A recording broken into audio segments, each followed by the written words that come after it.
Michelle, can you see my screen? Are we ready to get started here? Ma'am. All right. Okay, I'm gonna get us started here. I apologize about the delay. Again, it never fails that we have just a few tech issues as we get started with an event of this size. So thank you guys for being patient with us. As we kick off our TMN Tuesday April event, we want to run through a few WebEx help tools here in just a minute. Michelle, again, apologize about the delay here. Will you get Facebook Live started, please, ma'am? I was working on that. Okay. Okay, I'm going to keep going. All right, as we're getting started here again, if you're new to our WebEx, if you're new to TMN Tuesday, welcome. We're so excited that you guys are here with us. We have over 700 folks on the line with us right now, and I expect more over the next hour. So thank you guys again. If this is your first WebEx event with the TMN Tuesday, please don't worry that you cannot unmute or share your video with that many folks on the line with us right now. We would all be just chittering little birds if we had everybody with the ability to unmute. We've got a few tools that we're going to share with you on how you can answer questions with us today. But before we get started with that, if you cannot hear me, but you can see my mouth moving, you want to check your audio connections. And so that audio menu is up at the top of your screen. You're going to want to make sure that your speaker, the correct speaker is selected, your speaker volume and output is turned all the way up so that you can hear all of the great things that our speakers have for you today. And then you're going to want to make sure that your speakers are turned on. That was an issue that we had last time. So just make sure that that speaker's plugged in and turned on and that your output volume is selected. So I talked about asking questions. How are you going to ask questions if you can't unmute? We have our Q&A function available for asking questions to our speakers today. Our Q&A tool, we have a few folks that are already asking questions. If you will find it in the bottom right-hand corner of your WebEx. If you're on a PC, if you're on a Mac, I think it's in the top right. So find that Q&A tool, and that is where we'll be filtering questions for all of our speakers throughout the day today. Your questions will be asked to speakers or to all panelists as they're labeled in WebEx. And so make sure that you're asking questions to all panelists so that all of our speakers can see your questions and help to answer them throughout the day, either by written text or verbally. We'll be prompting our speakers during our open discussion periods with verbal questions as they come in. And with so many folks and so many questions that we expect, we may not get to your question, but we will try to get it to as many as we possibly can. To help us understand your question, please make sure that you are using full and clear sentences, and please be respectful and professional in all questions, as this is a professional event with our Texas Master Naturalists and our sponsoring state agencies today. And then finally, if you're still having issues with your WebEx right now, and you can see my screen, if you'll take a quick screenshot of this phone number, write it down on a piece of paper, back of an envelope. But this is our help center for issues that you may have that are bigger than what we can solve with you right now. And then there's plenty of FAQs on that help center website as well.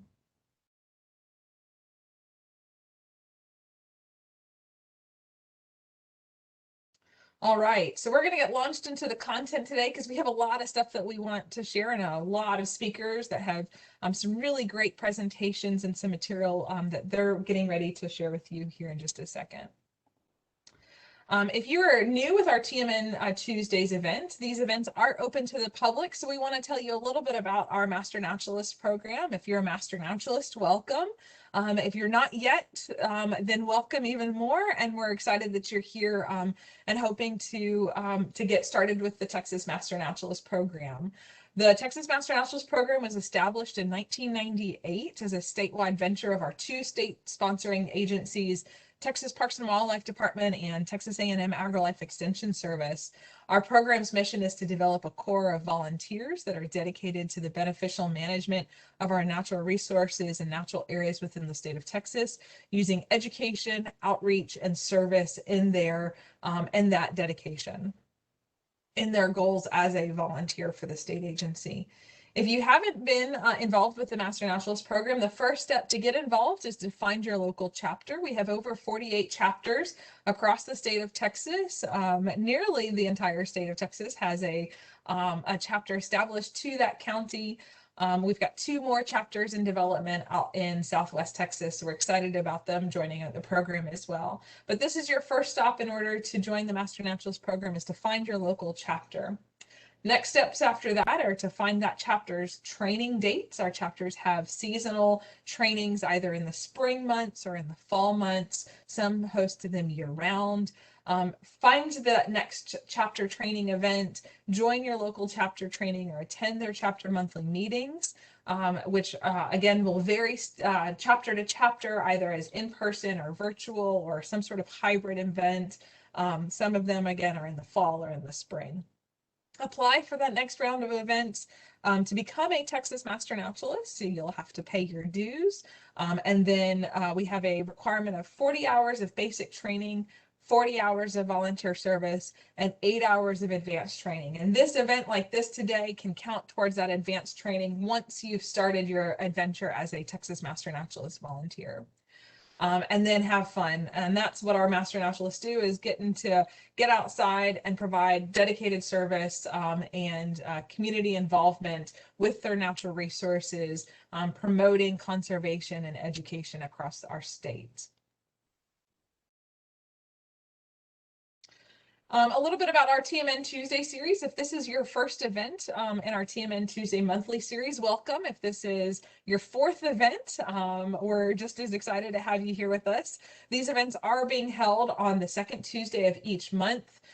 We're hosting them at the 12 noon hour. Typically, they are 1 hour long. Today's event's going to run for 3 hours, but that's because we've got so much information on this topic that we really couldn't contain it within 1 hour and do this topic justice. So we will be going for 3 hours today. These are always free. They're always available for both Texas Master Naturalists and the general public. And the recordings will be posted by the following day as well. And we're going to drop that link here in the chat room or in the Q&A box so that you guys can go to that link after the event's over and find that recording if there's anything that you have missed.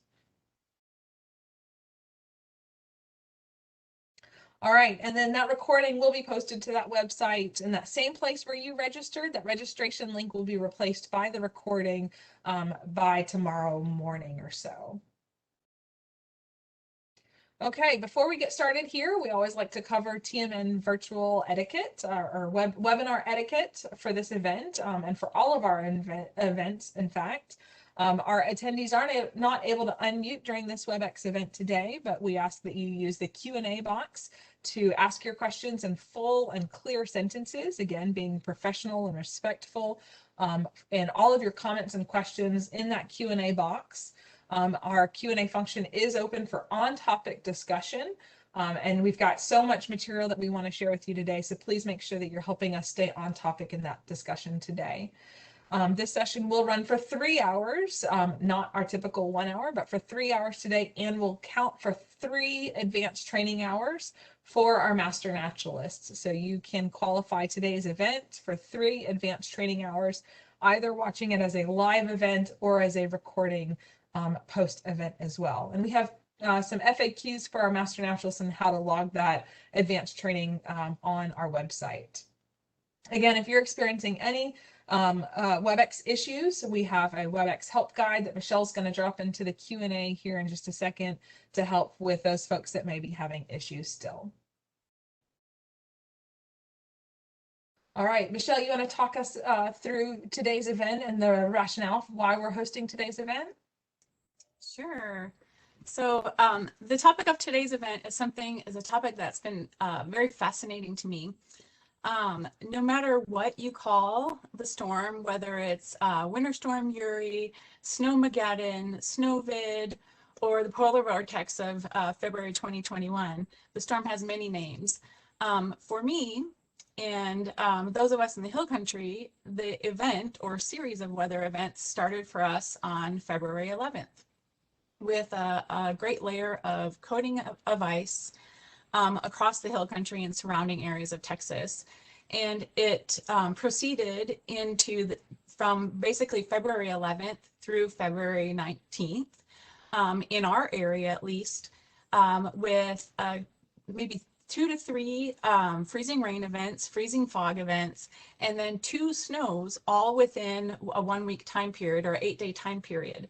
So as we were tackling life challenges as humans, either with power and or loss of power and no water, and then the effects of all that afterwards in our own homes, that got me wondering to, just as any naturalist and all of our naturalists do, how is this prolonged event affecting our wildlife and natural resources?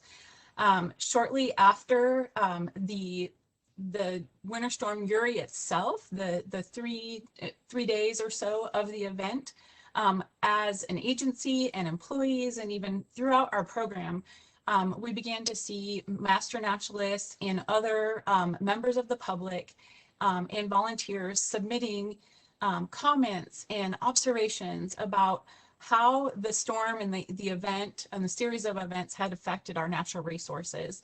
And so what we have today is a collection of experts across the state from both of our sponsoring agencies, talking and addressing some of the major species that were affected by the event, and then what we can do going forward. Our first speaker for today is Dr. John Nielsen Gammon, and he will be talking about Winter Storm Uri and the event itself.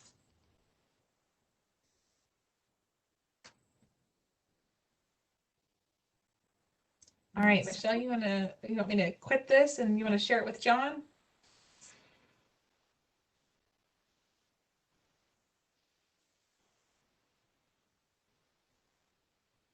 Yeah. Are you sharing it with John? Hi, everybody.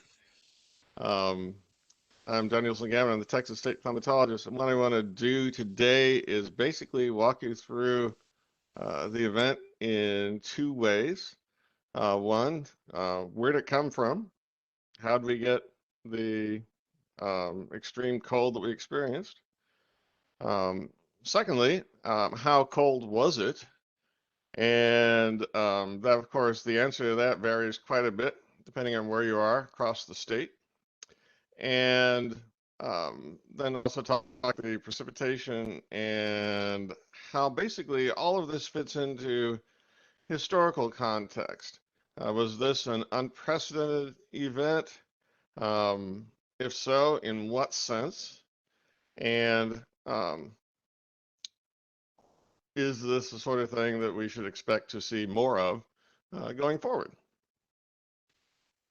So first off, here's a view of some Northern Hemisphere temperatures on February 16th of 4 different years in recent history. But one of these days is not like the others. Hey, John. Yeah, go ahead. We're seeing your whole screen instead of just the PowerPoint presentation. Not sure how you wanted us to see it today. It tells me that I'm sharing my PowerPoint presentation. So you are, but we're also seeing all of the right, but it tells me I'm only sharing the PowerPoint. So what I'll do, okay. Well, what are you also saying? We're seeing the whole screen. So we're not seeing it in presentation mode. Right. Yeah, I'm not showing it in presentation mode. Okay. I want to be able to jump to individual slides. Yes, sir. Sorry about that. Okay, no problem. So anyhow, these things look fairly similar except for the area circled over the central United States and northern Mexico. Now to give you a sense of the colors here, the switch from green to blue is basically 32 degrees Fahrenheit, the freezing level. And so typically this time of year, state of Texas is cold to the north, warm to the south. Freezing conditions are not uncommon in northern Texas.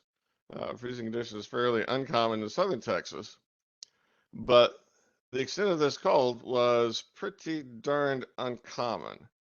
Here's a map of the departures from the average conditions as experienced during the last couple decades of the 20th century. And the light purple colors represent 40 degrees or more Fahrenheit below normal. So it wasn't just Texas. It was very cold, really throughout the central United States. Although, frankly, 30 degrees below normal in Minnesota is not as unusual as 30 degrees below normal would be in Texas. In this case,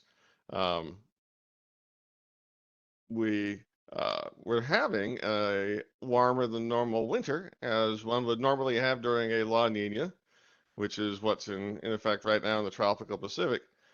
And if you took out the 7 days in the middle of February, it was a much warmer than normal winter. But this one event was enough to make it colder than normal on average. And it also emphasizes the fact that in Texas, it's not the average conditions that matter, it's the extremes. So where did this come from? I have basically a story to tell, story in 3 acts, and I'll walk you through this sequence of maps a couple of times so you can see what's going on.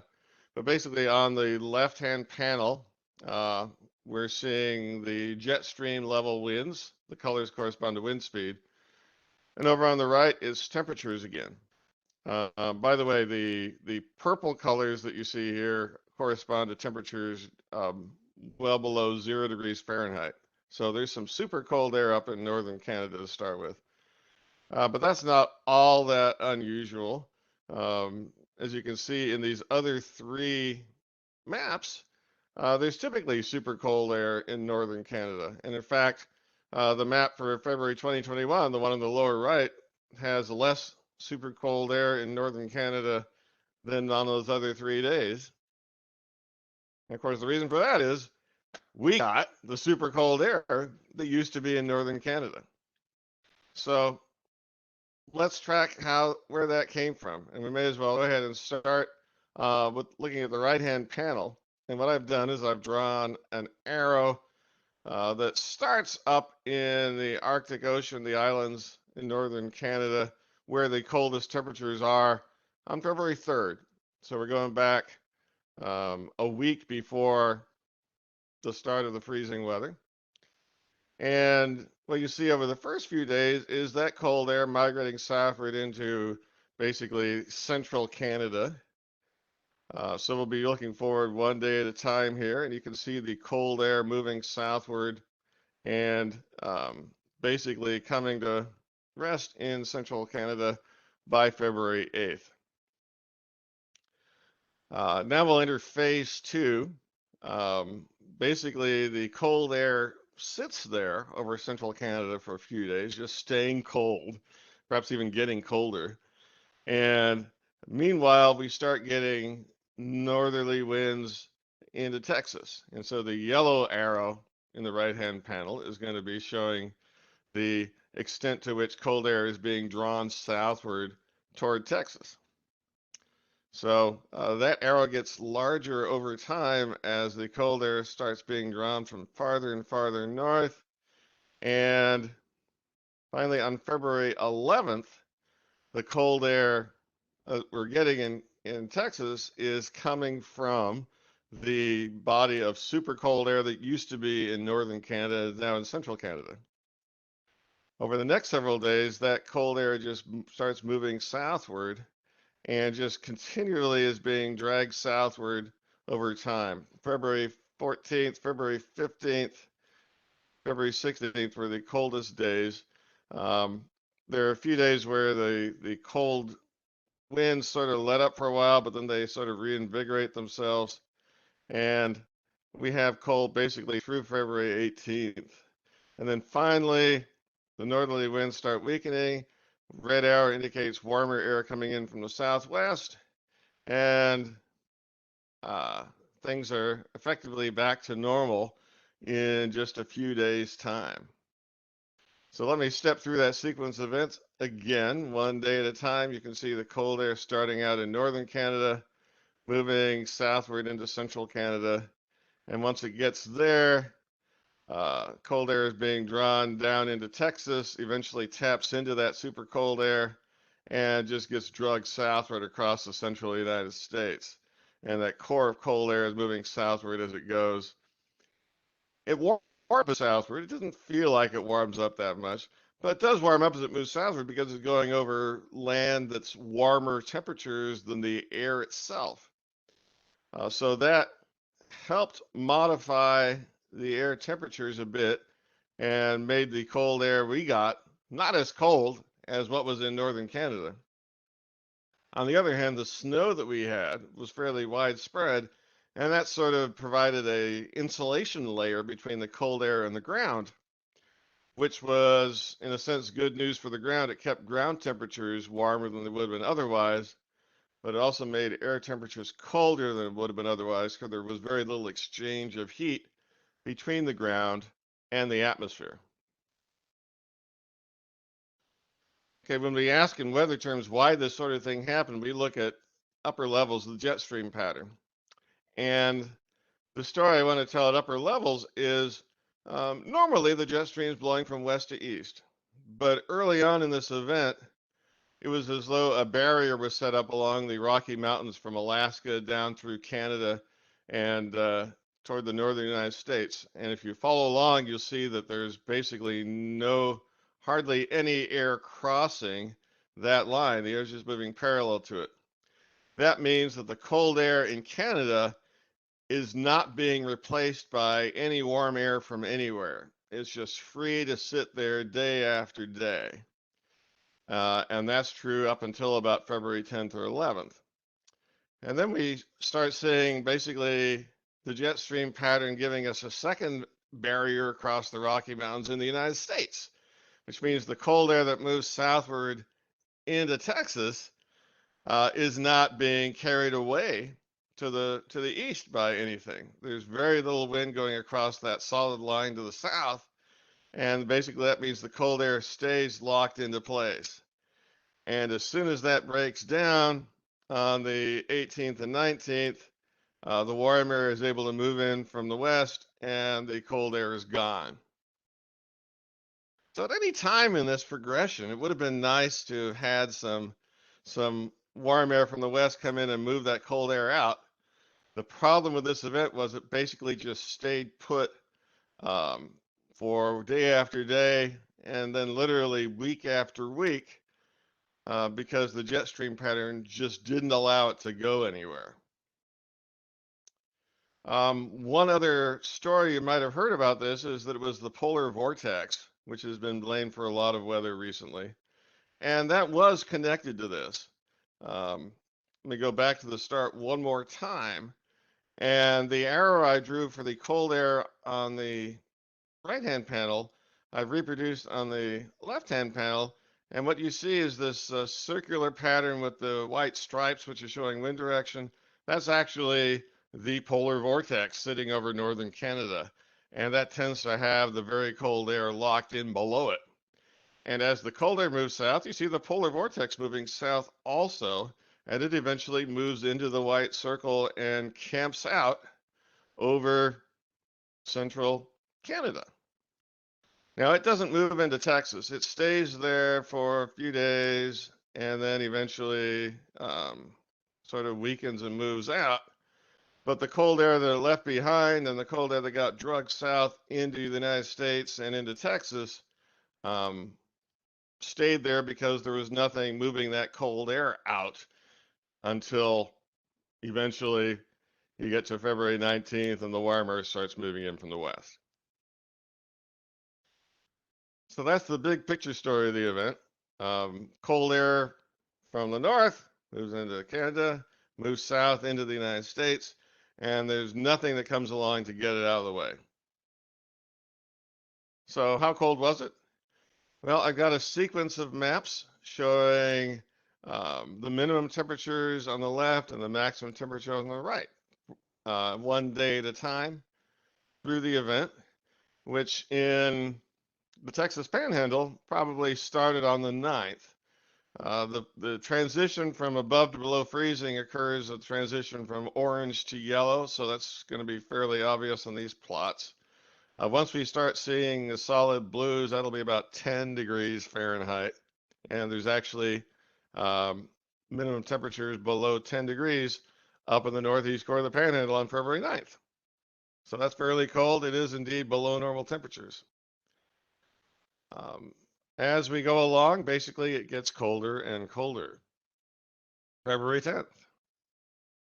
February 11th, when you already heard about the ice that occurred in North Texas at that time. You notice North Texas, including Dallas-Fort Worth area, and then all the way down across Abilene and over to Midland, did not get above freezing for the most part on February 11th.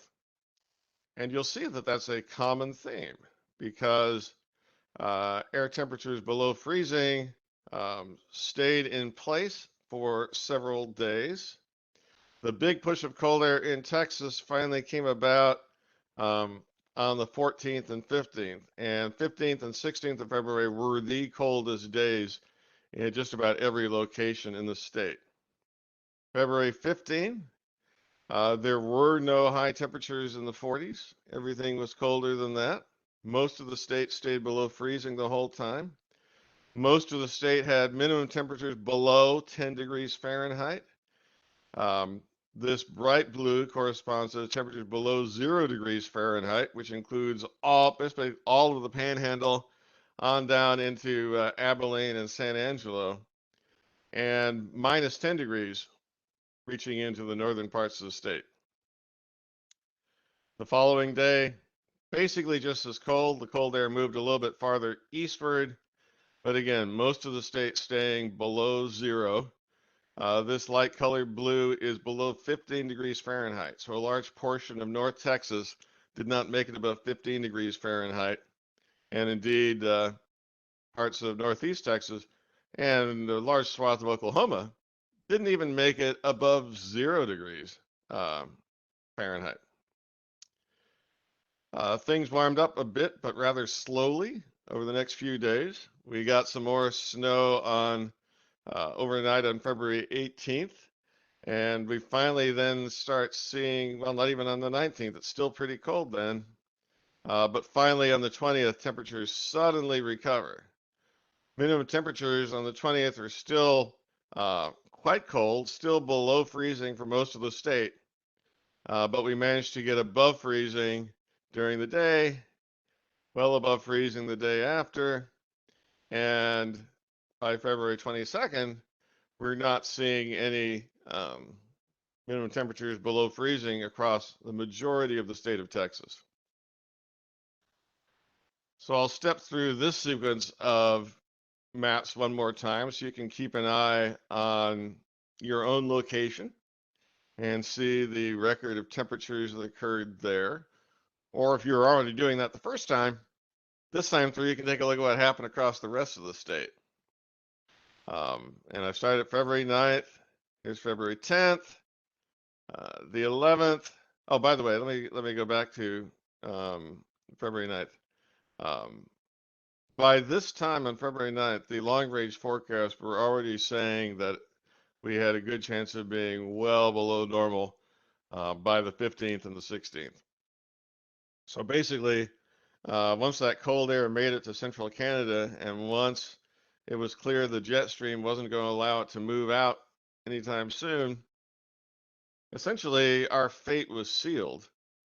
The actual forecasted temperatures, of course, got lower and lower as the event got closer because you really, it's really hard to see all of the pieces falling into place to get a truly exceptional event. But as those dominoes started falling, the forecasts tended to get closer and closer to reality. And overall, they didn't do a bad job for such an amazing event like this. Anyhow, there's the 9th, here's the 10th, 11th, 12th, 13th, 14th, then the 15th, and the 16th, 17th, 18th, 19th, 20th, 21st, and 22nd. So the event was unusual not just for how cold it got, but also for how long it stayed cold. So here's a plot of the average minimum temperature for the whole week from the morning of February 14th through the morning of February 20th, and the average daily maximum temperature from basically the preceding afternoon, February 13th, Saturday afternoon, through the following Friday afternoon. So let's take a look at conditions from north to south across Texas. In Texas Panhandle, the average minimum temperature close to the border of Oklahoma was below 0 Fahrenheit. And the average high temperature was down around 10 to 15 degrees. Amarillo wasn't a whole lot warmer than that. Going down to Midland, you're still getting average minimum temperatures in the single digits and average maximum temperature below 20 Fahrenheit. The mountains in West Texas form a bit of a barrier to cold air. They extend between the drainages of the Pecos River, which conveniently enough forms a county border across much of West Texas, and then the Rio Grande, which forms conveniently enough a border with Mexico. So we see minimum temperatures and maximum temperatures in El Paso being quite a bit milder. El Paso managed to average temperatures around 25 degrees for their minimum temperatures, and in the upper 40s for the maximum temperatures. So that was really the only part of the state that was spared record-setting temperature conditions. Of course, every place set records for the date. That was an easy one. Just about every place in the state got colder than at any time since 1989. So that's conditions not seen for at least 30 years. And parts of East Texas got colder than they had been at any time since about 1890, when we start having reliable weather records. Other places set all-time records. They don't tend to have the records go back into the 1890s. And February of 1899 was actually a pretty darn impressive cold event. You'll see that a little bit later. Okay, in north central Texas, say the Dallas-Fort Worth area, they managed to be a little bit warmer than the surroundings, partly because of the urban heat island effect. But that swath of the state basically averaged high temperatures in the low 20s for the entire week, and minimum temperatures around 10 degrees Fahrenheit. The Austin-San Antonio area, Austin actually was quite a bit cooler than San Antonio. Their average minimum temperature was about 15. San Antonio's average minimum temperature was about 20. And San Antonio basically was on the dividing line where average temperatures during the day made it up around freezing or maybe even above freezing. But as you can see from this map, most of the state of Texas had its average high temperature below 32 degrees Fahrenheit for the entire week. Coastal regions of the state, a bit better, but still average high temperatures below 40, average minimum temperatures in the low 20s. Go all the way down to the lower valley, which was severely impacted by the cold as well. Their average minimum temperature for the 7-day stretch was right around freezing. And it's pretty unusual to have 7 days any time in an individual winter that managed to get below freezing, let alone actually have the average minimum temperature for 7 consecutive days below freezing. Okay, it also snowed, and freezing rain goes along with snow typically in Texas and so forth. So we did a preliminary analysis of big snowstorms. And by big, I mean storms that covered a large portion of the state. So to make it onto this list, you had to actually have a storm produce snow that covered more than half of the state of Texas. So the fraction covered is over here on the left, goes from half the state to the entire state. And then the typical amount, including even the values that were zero, is over to the right. So the winning snowstorm on this scale was back in 1895, which for you weather trivia experts out there may know that you actually had 20 inches of snow from Houston to Beaumont. Pretty darn impressive snowstorm. I've color-coded a few others. The only other three that really are in the running with February 16, 2021. And those were, the other two are back in the 1920s. Another bit of weather trivia for you. The 1929 event produced the record single-day snowfall total ever recorded in the state of Texas. And that turned out to be in Hillsboro, southwest of Fort Worth. Not where you'd expect it to be, just like you probably wouldn't expect 20 inches of snow in Houston. But these are rare events. And this snowstorm makes the list. Another way of looking at it is what's the largest snowfall amount in each region of the state? If we break state into 9 different regions, what's the largest average number? And our storm event comes in second. For any given region of the state, snowfall reached around 8 inches. Some places, some regions saw their highest total being less than that. Some had a highest total more than that. But still, we're in pretty good company with those 3 other storms. So it's pretty safe to say that this event was one of the top 5 winter storms in the state of Texas in terms of the amount of snow and the amount of the state affected. And that, of course, comes at the same time we had extreme temperatures. So typically, the way you represent minimum temperature is how cold did it get in any given day, averaged across the state of Texas. And I mentioned 1899. There was a day in February 1899 when the average minimum temperature was actually below 0. February 12th, 1899. No other event comes close. Strangely, the decade of the 1890s had a lot of cold events. I've color-coded them in blue here. The next day in 1899 was pretty cold. A day in 1886 was cold. 1895 with that big snowstorm, that was cold also. Number 2 is 1989. I mentioned that it was colder than at any time since 1989. And yeah, outside of 2021, which is in yellow, 1989 is the most recent event on this scale. So average over the state of Texas, we were about 4 degrees warmer in 2021 compared to 1989. So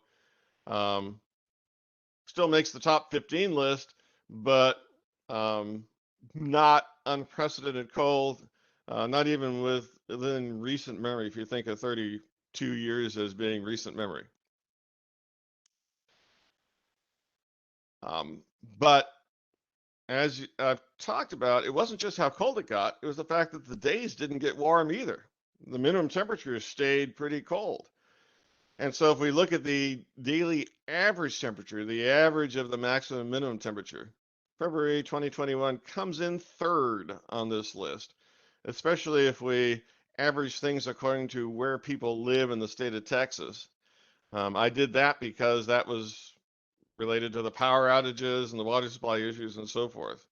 So in that sense, at least, the 3rd coldest day, behind a couple of days in 1899 and 1989. I don't know why 8s and 9s are favored for really cold weather, but we didn't manage that in 2021. And it was also unusual for how long the cold lasted. So here's a look at the average temperature for the entire week. And now we're 2nd coldest on record, behind near 1899 and 1930, but behind a cold event in 1983 where temperatures stayed cold for a long time, even though they didn't reach the super cold depths that we saw in 2021. and you can actually find 1983 on this chart. It's the fourth coldest daily temperature, not quite as cold as 2021.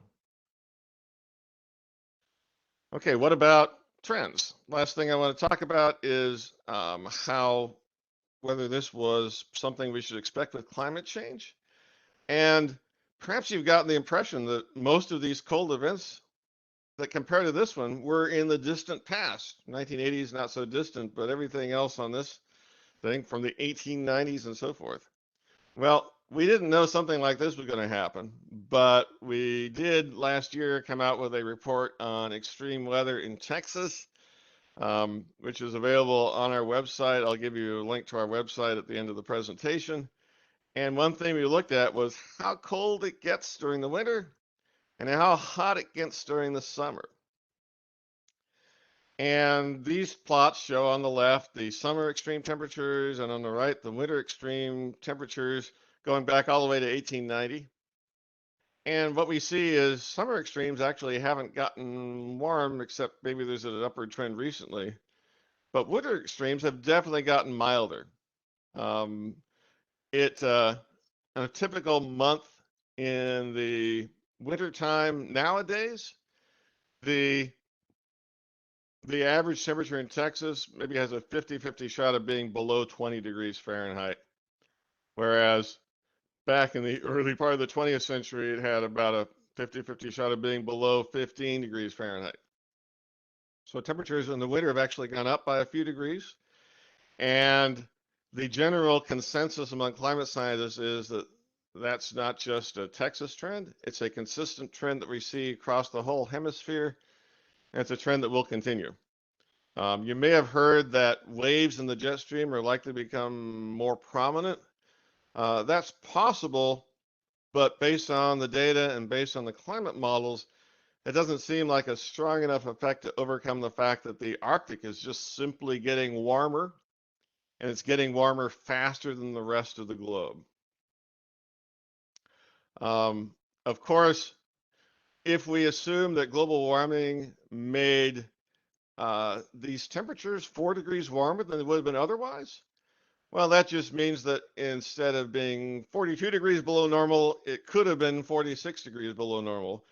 And even if we have more warming in the future, as we expect, an event like this is still going to be darned cold. So I'll just wrap it up here with a summary slide. We do have a Q&A coming up after the next presentation, but I have to jump out before the end of the next presentation, so I'll be happy to answer a few questions here if we got some quick ones. We do have just a couple, John, and I think I did find the resource that you mentioned and dropped that in one of the questions, or as an answer to one of the questions. But we got a couple here. Did the freeze in central Texas, hold on, sorry.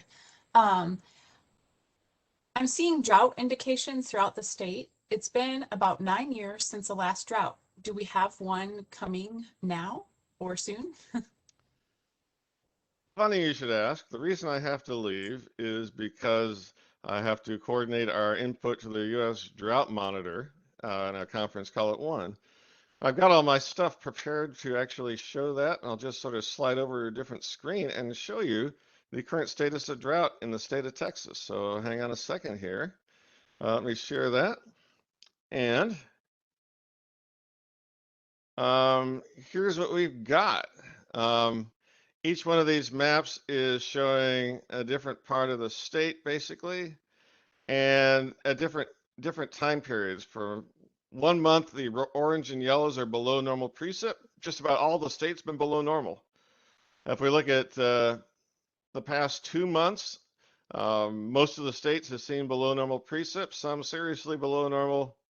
4 months, same basic story. Look at the past 6 months, same basic story. Look at the past 12 months, same basic story. You have to go back 2 years before you find conditions a bit wetter. So our recommendations for the drought monitor for basically a slight degradation of current conditions, which is drought affecting most of the state of Texas. The tan is moderate drought. The orange is severe drought, the red is extreme, the brown is exceptional. Right now in eastern Texas, the eastern part of the state, what we're seeing is it's been unusually dry, but plants have really just started kicking in with their growth during the spring, and there's typically enough moisture around for them to grow fine, but we start seeing some impacts if we don't get rain in the next few weeks. Meanwhile, in West Texas, they're already getting impacts. There's West Texas and South Texas is already seeing enhanced wildfire activity. This is nowhere near as bad as it was in 2011, but yeah, it's a pretty serious drought right now. Thank you, John.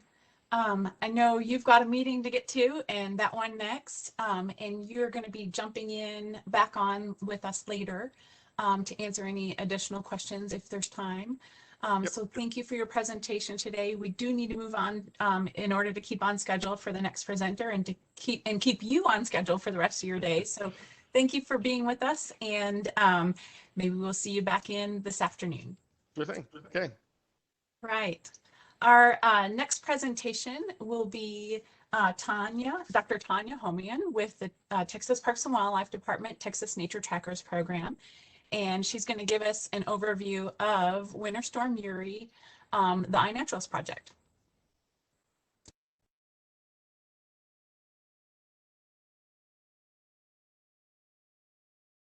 Okay, if someone can pass over presenter privileges to me, please. Thank you very much.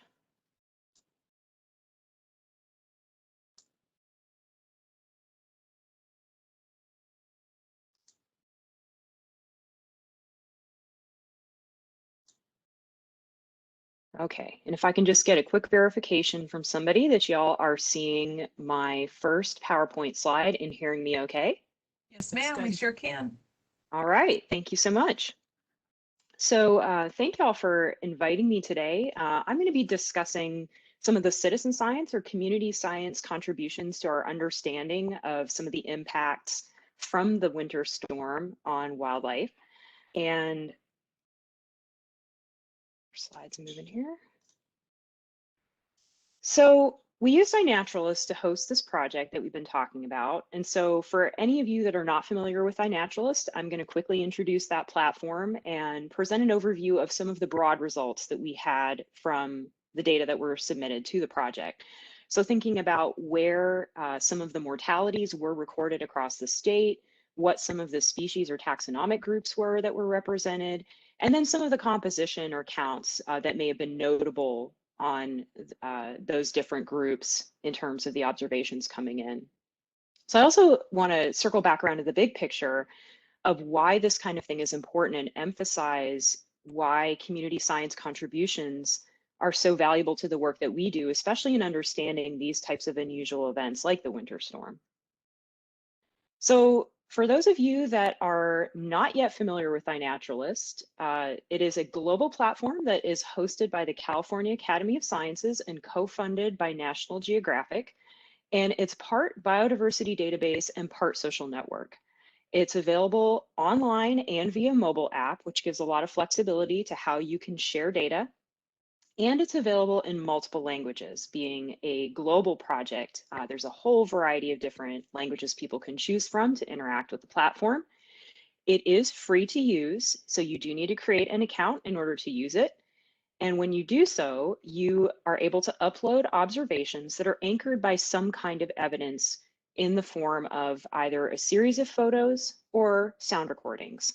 And what that basically does is it gives the community something to interact with and make suggestions about what it is that may have been observed. Which is a really nice feature to this, because what it essentially means is that just about anybody with an interest in nature can get involved no matter what your knowledge level is. So before any discussion of iNaturalist data, it's really important to understand what the platform is actually tracking. So with each observation, you're creating a digital voucher for the presence of an organism. It does not actually track absence. So that's something that we need to kind of keep in mind as we're looking at the results from this project and any others in this platform. It does, however, do an excellent job of tracking species richness and distribution for given time or place. And as I mentioned before, that community identification process can really lower barriers to participation for those who are in the early stages of learning about plants and animals. So Texas actually is a very strong presence in iNaturalist. There are roughly 61 million observations globally in the platform as of the beginning of the month. And we tend to run about 7% of that total global total coming from the state of Texas. So that's a really fantastic turnout and really shows just how robust our coverage is for users. And one of the reasons why we're so interested in engaging people through this platform when it comes to making observations of natural phenomenon.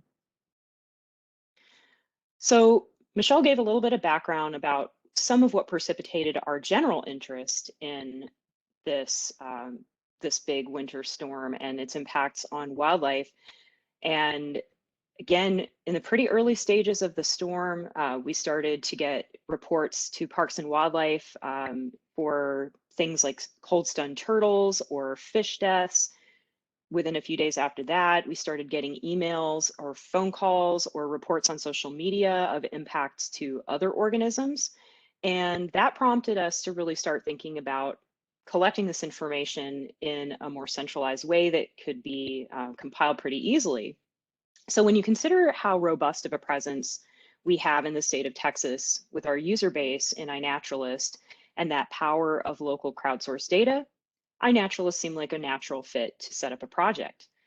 So we set this project up actually after the worst of the storm was over on February 22nd, but there is no time limit set on when data could, how far back data could be put in. And the reason we chose this particular type of project is we didn't want to grab everything that may have been annotated in iNaturalist as dead. We specifically wanted people to go through the things that they had seen and try and give us some sense of whether this was something that they strongly felt was related to the cold versus something perhaps that they had recorded that might have been a predation event. So that's why we have the project set up the way we did. And we had a tremendous turnout. We were very lucky to be able to get this out in a press release, get a lot of attention on social media with this. And within the first week of the project, we had over 640 community scientists submit over 2,700 observations to this project, which was phenomenal. And it really enabled us to collect data on a scale beyond what staff alone could manage. So where were some of the observations being made?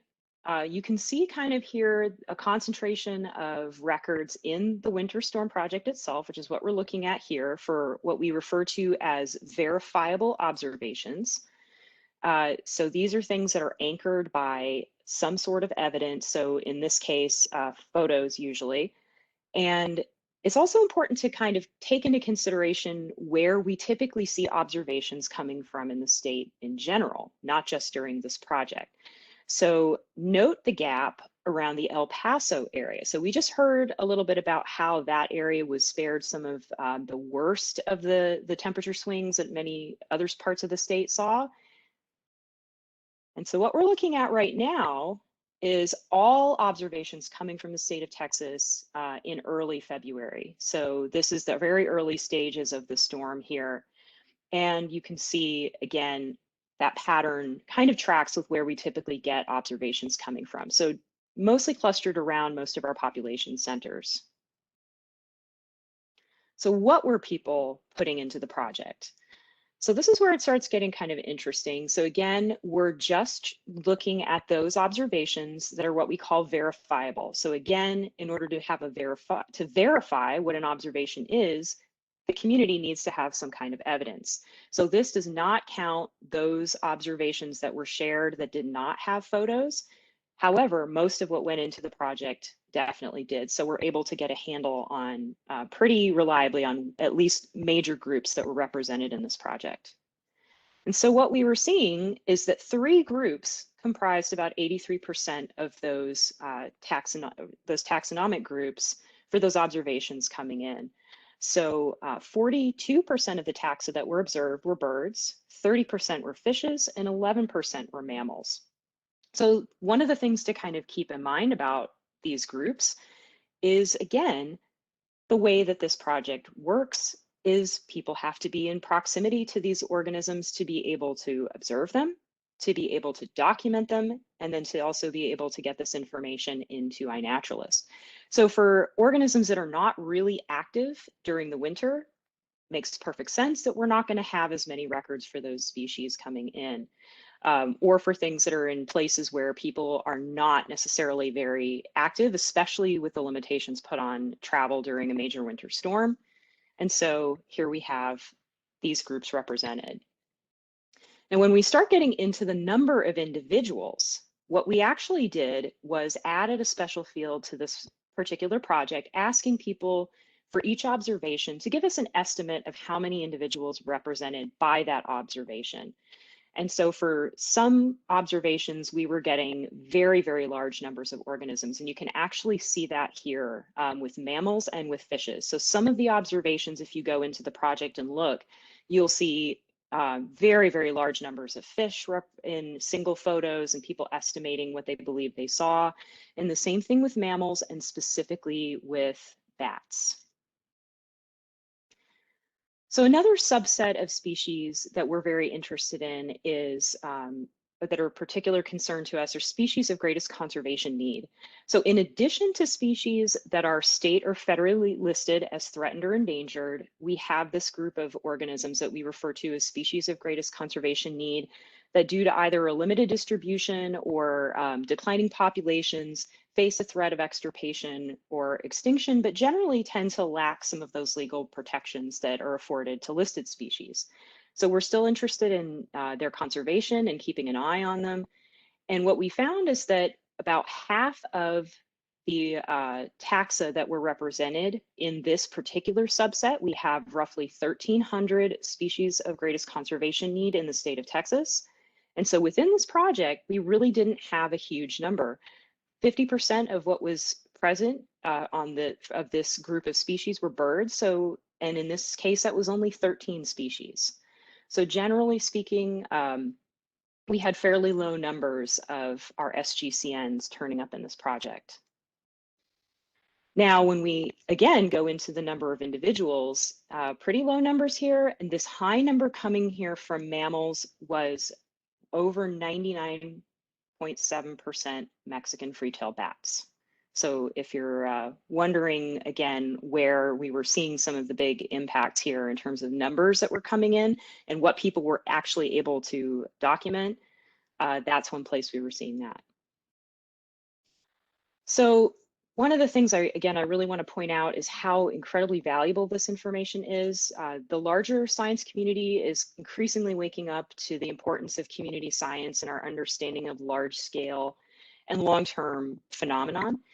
Community scientists are our network of eyes and ears on the ground. They allow us to collect data at a scale and scope that we as researchers alone cannot achieve or sustain. And that said, while these types of projects that really focus in on unusual events are exciting, they're really only made truly impactful and valuable when we can compare them to a strong body of consistent baseline data. So this is, again, one of these things that makes having a robust experienced group of regular contributors so important. We get out there, we collect baseline data, and then when these events come up, we have people who can mobilize very quickly to help collect that information. And of course, one of the things that's really valuable to understanding what's actually happening after these events is continuing to collect that information and data. So to kind of see this in action, we can look at one of the organisms for which we had quite a few records in the Winter Storm Project, which was eastern bluebirds.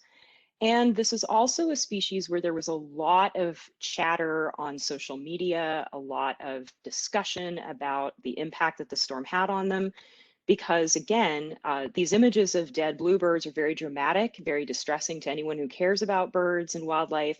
And so it would be very easy for people to make the assumption that the storm may have wiped them out in certain areas. And this is where that body of data becomes so useful. So looking at the observations of eastern bluebird in the week prior to the worst effects of the winter storm gives us a sense of where iNaturalist users were seeing and reporting them across the state. So when we look at what was actually entered into the project, we had 64 observations accounting for about 134 individual eastern bluebirds, and it's just a sampling. But again, birds are active during the winter. They tend to be readily observed in places where people are and are fairly easy to identify from uploaded photos. So we feel pretty confident in those observations. Of note, though, when we look after the storm, we still are getting eastern bluebird records coming in from those same areas in which those mortalities were reported, which indicates at the very minimum that whatever the short-term impacts of this species were, they're still present and active in these areas and have not actually been wiped out. And of course, in many of the observations that have come in just even in the last week, we're seeing encouraging evidence of the resilience of nature and that nesting for this species is well underway. So since I mentioned the importance of ongoing data collection, the Texas Nature Trackers program at Texas Parks and Wildlife currently manages 12 long-term taxonomic projects in iNaturalist, as well as projects that target specific conservation issues. We also use iNaturalist to host BioBlitz events, and these are nature censuses that create a snapshot of biodiversity for a specific place and time. And any of you who know our Nature Trackers team will have heard us talking about the City Nature Challenge that always comes up in the spring. That is actually coming up at the end of April, April 30th through May 3rd. And then in the fall, we assist with a larger Texas Pollinator BioBlitz that usually is held during October as well. And this is a really fantastic way for people to get involved if they're a little bit on the fence, to join in community science and get your feet wet. And the ultimate goal that we have for a lot of these projects, in particular, these 12 taxonomic projects, is to use this iNaturalist data as an input to our natural diversity database, which is our state database of record for natural resources.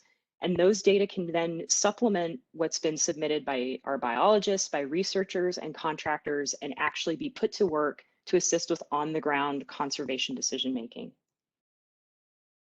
So I encourage you all to get in and explore those projects, as well as the Winter Storm Uri wildlife deaths projects. And I actually have a slide right after this with the link to those. And so we can also drop those in the chat a little bit later as well.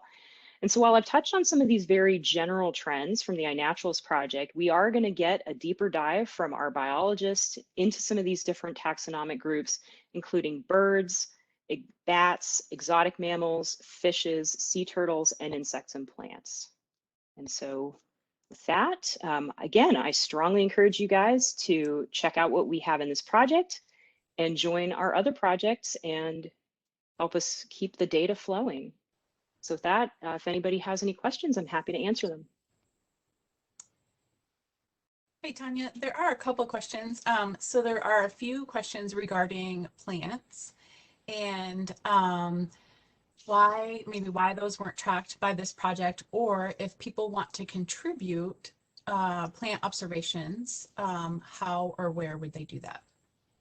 So we did not actually have any filter on this project for plants, and I am actually going to go in here and see if I can. Quickly, I'm looking at a spreadsheet of data right now and see if we have. We had one record that was submitted for a plant that was verifiable in this project. So we did not actually filter that out. And again, I'm not going to steal my colleague's Craig's thunder. He's going to be talking a little bit more about plants and insects later this afternoon. One of the questions that are in the Q&A is, if people want to still submit information and pictures on plants to the project, may they? Absolutely. So the one thing that we do realize too, that for many of us, there's been a lot going on in the last couple of months. And so maybe you have some pictures from that period of time that are still on a camera or something like that. We just do ask that if you have those kind of observations, that you do try to line up those dates with the dates of the winter storm. and absolutely, there's no cutoff to when people can get those observations from that time period into this project. Okay, I'm moving back up into the top of our line of questions. And the first one that came in when you started was from Kira, and Kira asks, is there a youth version of iNaturalist? I'm so very glad you asked that question. There is an app that is a companion to iNaturalist called Seek, and it's not just for youth, although it is specifically designed to be in compliance with the Children's Online Privacy Protection Act. So it is does not require a login to use. It is app-based, so it does not have a companion website. And when you can load it onto either an Apple or Android mobile device, and basically it talks to iNaturalist to help make some suggestions for what is being viewed through the camera of the device, and kind of gives some information that is tailored to a younger audience in terms of suggestions about what's being seen and information about those organisms. So again, that app is called Seek, and it's made by the same people who make iNaturalist.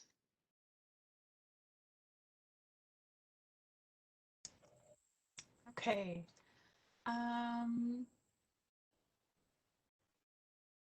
There are a couple questions regarding still being able to upload pictures regarding plants and other observations, and I think you've answered that yes, we're interested in having that, and it can be uploaded. Keep in within the time frames of the dates. There's a question about birds, which I'll defer to Cliff when he presents.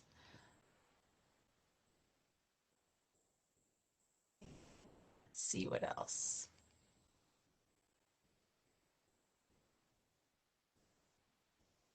So there's a question here. I'm seeing a lot of dead Chinese tallow, but just noticing since the green up. Did you want to address or still want all of that in the project as well? So that's a good question. We also during just in the week or so after the storm had some questions about sublethal impacts to organisms. So for example, frostbite that was being noticed on some organisms, and missing toes or digits. And that's a good question as to whether that is something that could impact long-term survival. And I think with plants, and again, I don't want to get into too much into this because there will be a deeper dive into this later, but we may only finally be just kind of getting an indication of what made it and what's starting to come back and what may not have.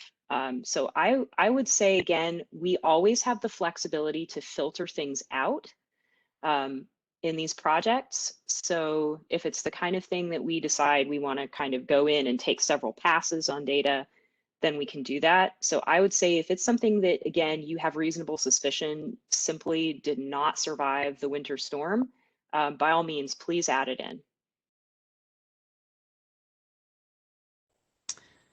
Okay.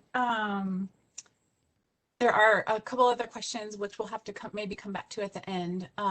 We do need to move on to our next presenter.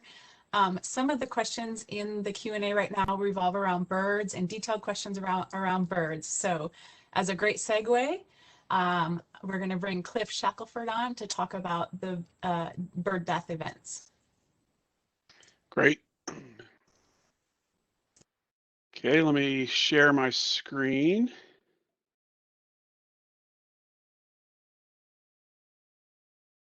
All right, Michelle, can you see that? I can, and it looks great. Okay, great. Well, thank you for letting me present on birds. So the title of my talk is Do Extreme Winter Weather Events in Texas Cause High Mortality in Our Bird Life? And if not, what does? So birds are built for cold weather.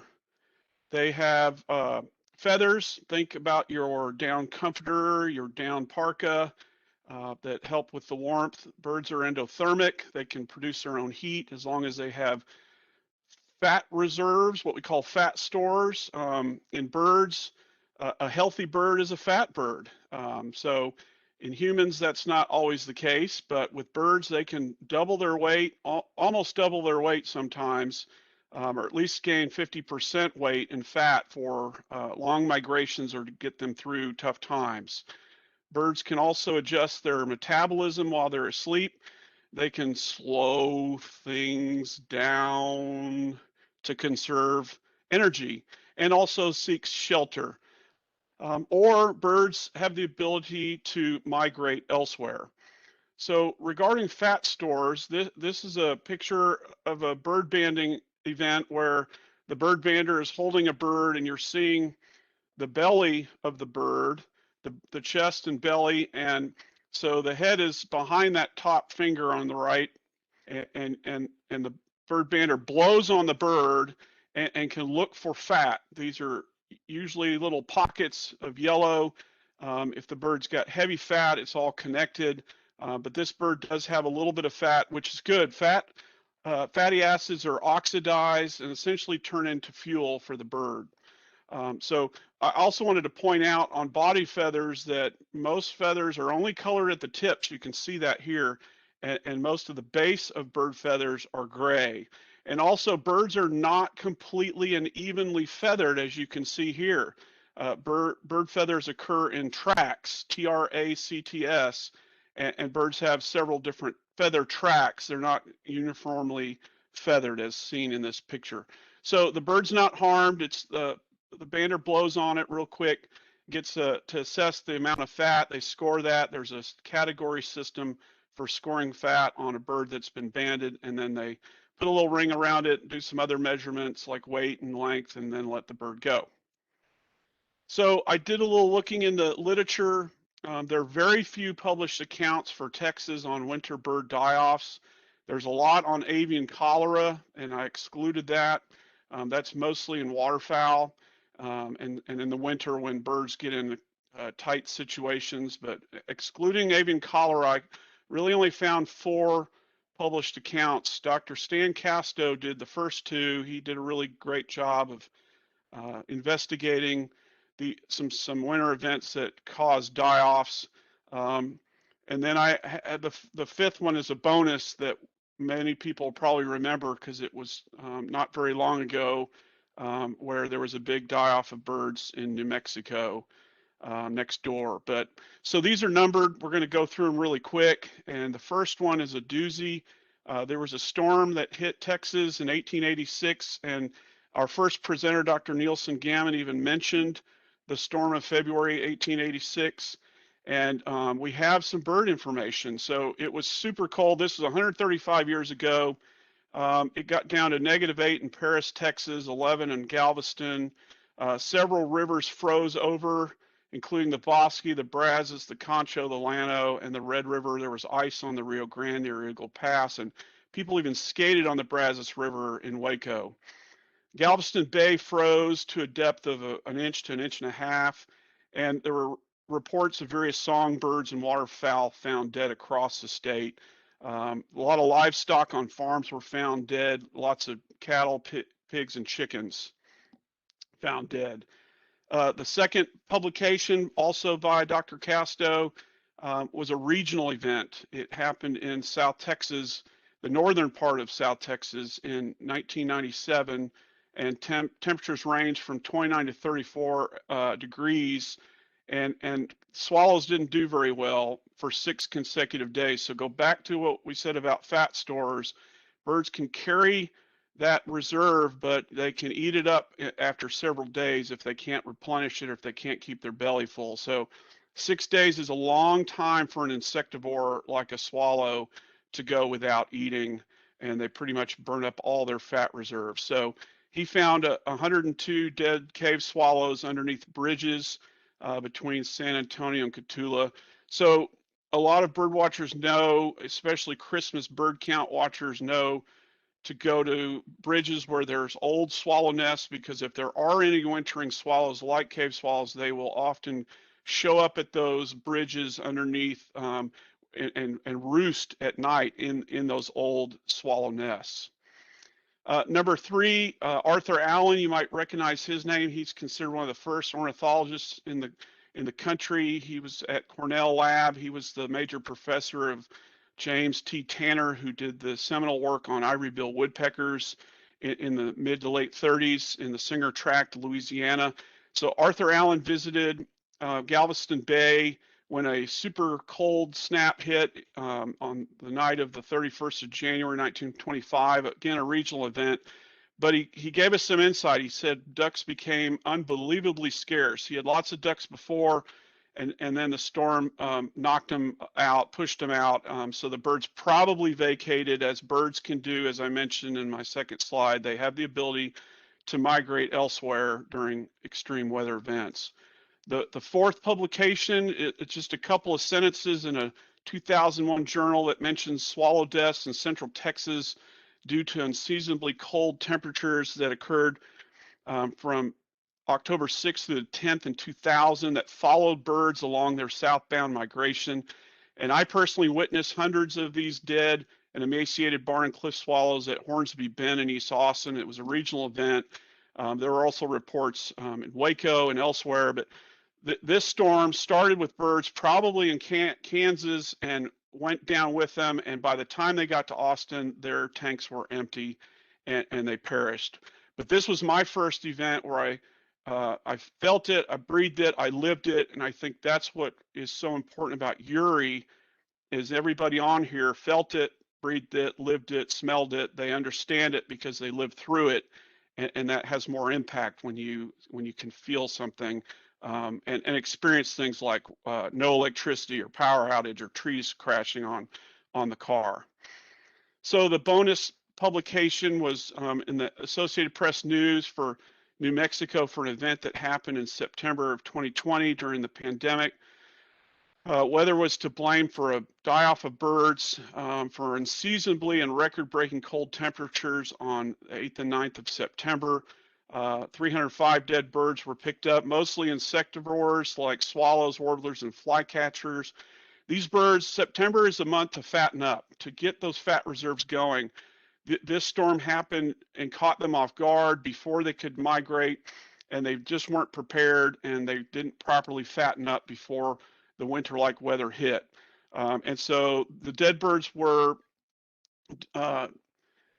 they were severely emaciated. There was evidence of starvation, including empty stomachs, depleted fat deposits, shrunken breast muscles that power their wings. So that's another thing birds do. If they run out of fat, they start using up their organs, including their muscles, and start using that to get them through. And then right after that, if they can't replenish, then they die. So thank goodness for iNaturalist project that Parks and Wildlife started with Hurricane Uri. It gave us some insight. It gave us a bit of an index of what happened, and I'm going to cover some of the top birds that were impacted. But before I do, I'm going to cite some information that came out of this national plan, the Partners in Flight Land Bird Conservation Plan, authored by Ken Rosenberg et al. It came out in 2016. It covers Canada and the continental US. And I'm going to show figures here where, if you're curious about where they came from, they came from this publication. I'm going to talk about population change and population estimates. So they're going to be presented the next few slides. And what's important to know is that they came from almost 50 years of US Geological Service breeding bird survey data. And then M will be, of course, millions. So the first bird, and Tanya mentioned it, the most observations in INAT, 93 of them were eastern bluebird. And a lot of bluebird fanciers and bluebird landlords know that bluebirds go into their box on cold nights to escape the cold, and they sometimes go in large numbers, 5, 6, 7 individuals stacked up on top of each other to keep warm. But look at the population change according to data. Bluebirds, because of bluebird fanciers, have increased by 178% in the last half century. They're doing very well. So any death from Uri is not going to be even a blip on the screen for bluebirds. Population estimate is about 20 million. So again, about bluebird boxes, that's why there's a 178% increase because of the boxes. I've heard a lot of people say, well, why don't we get our bluebird boxes insulated for other winter events? And actually the bluebird folks do the opposite. The bigger problem is in the hot summer months when they're trying to raise young and it gets so bloody hot in the bluebird box.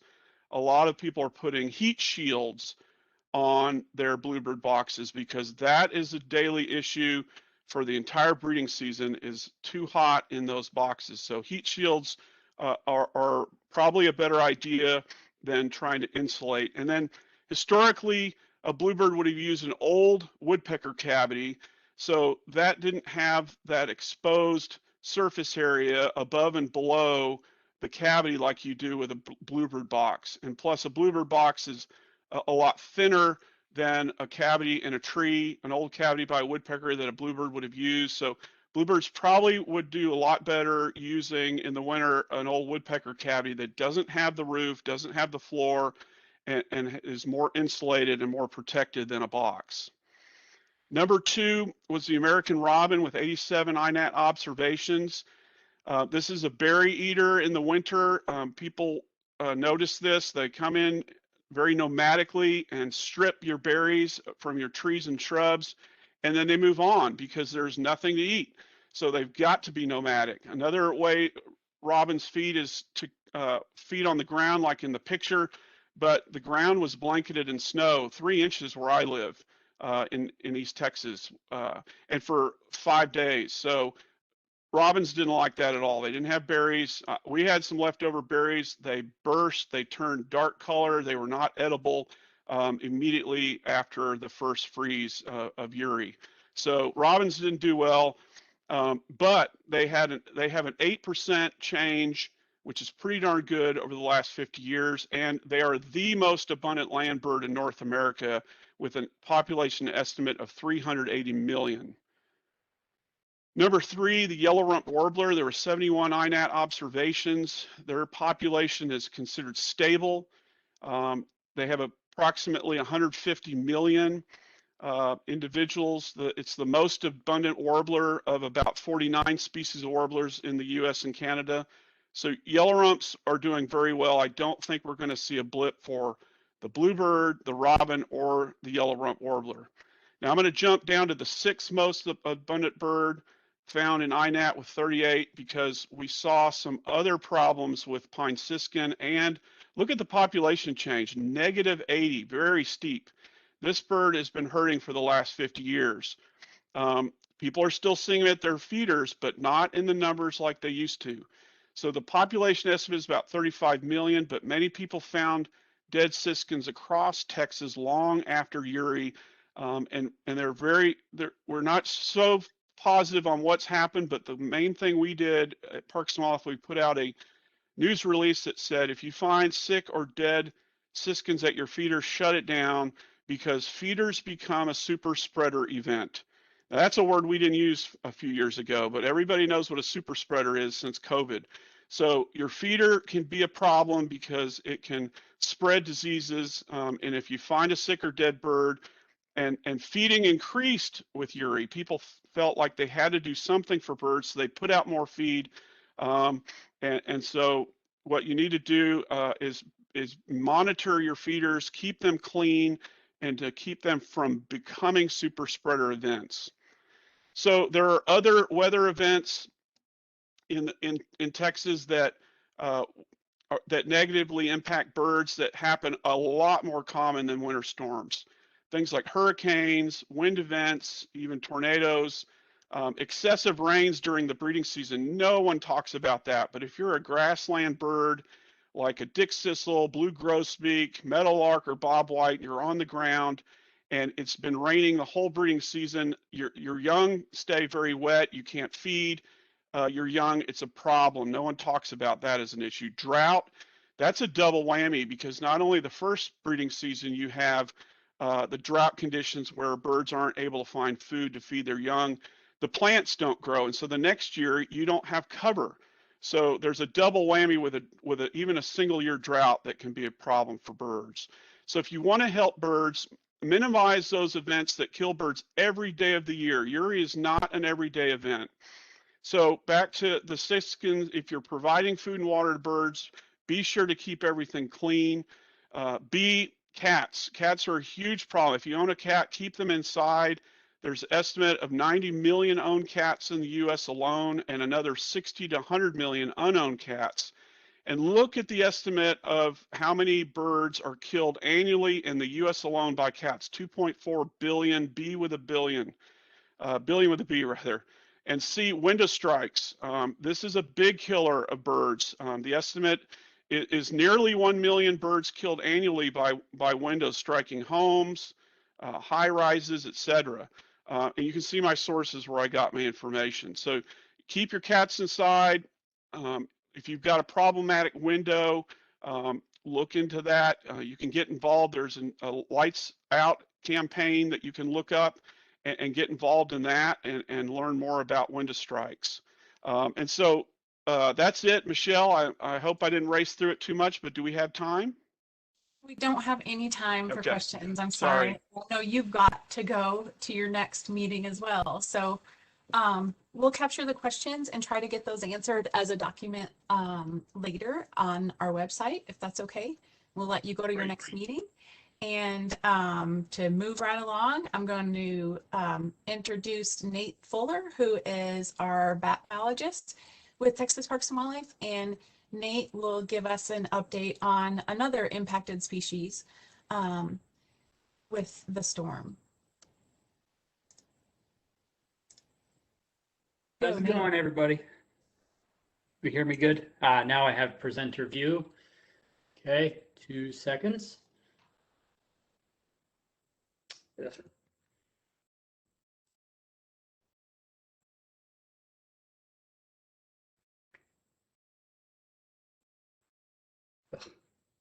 Do that. And we'll do this. There we go. I'm trying to work a number of screens at the same time here.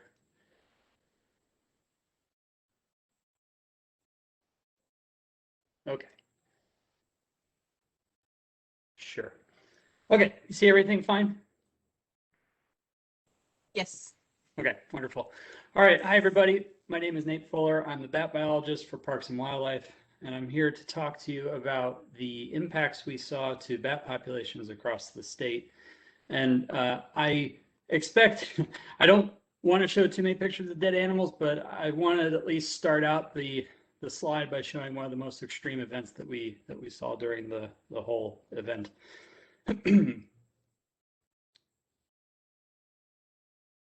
There we are. So just for a general approach here, I'll give you some background on the bats of Texas. We've got about 33 species of bats in the state.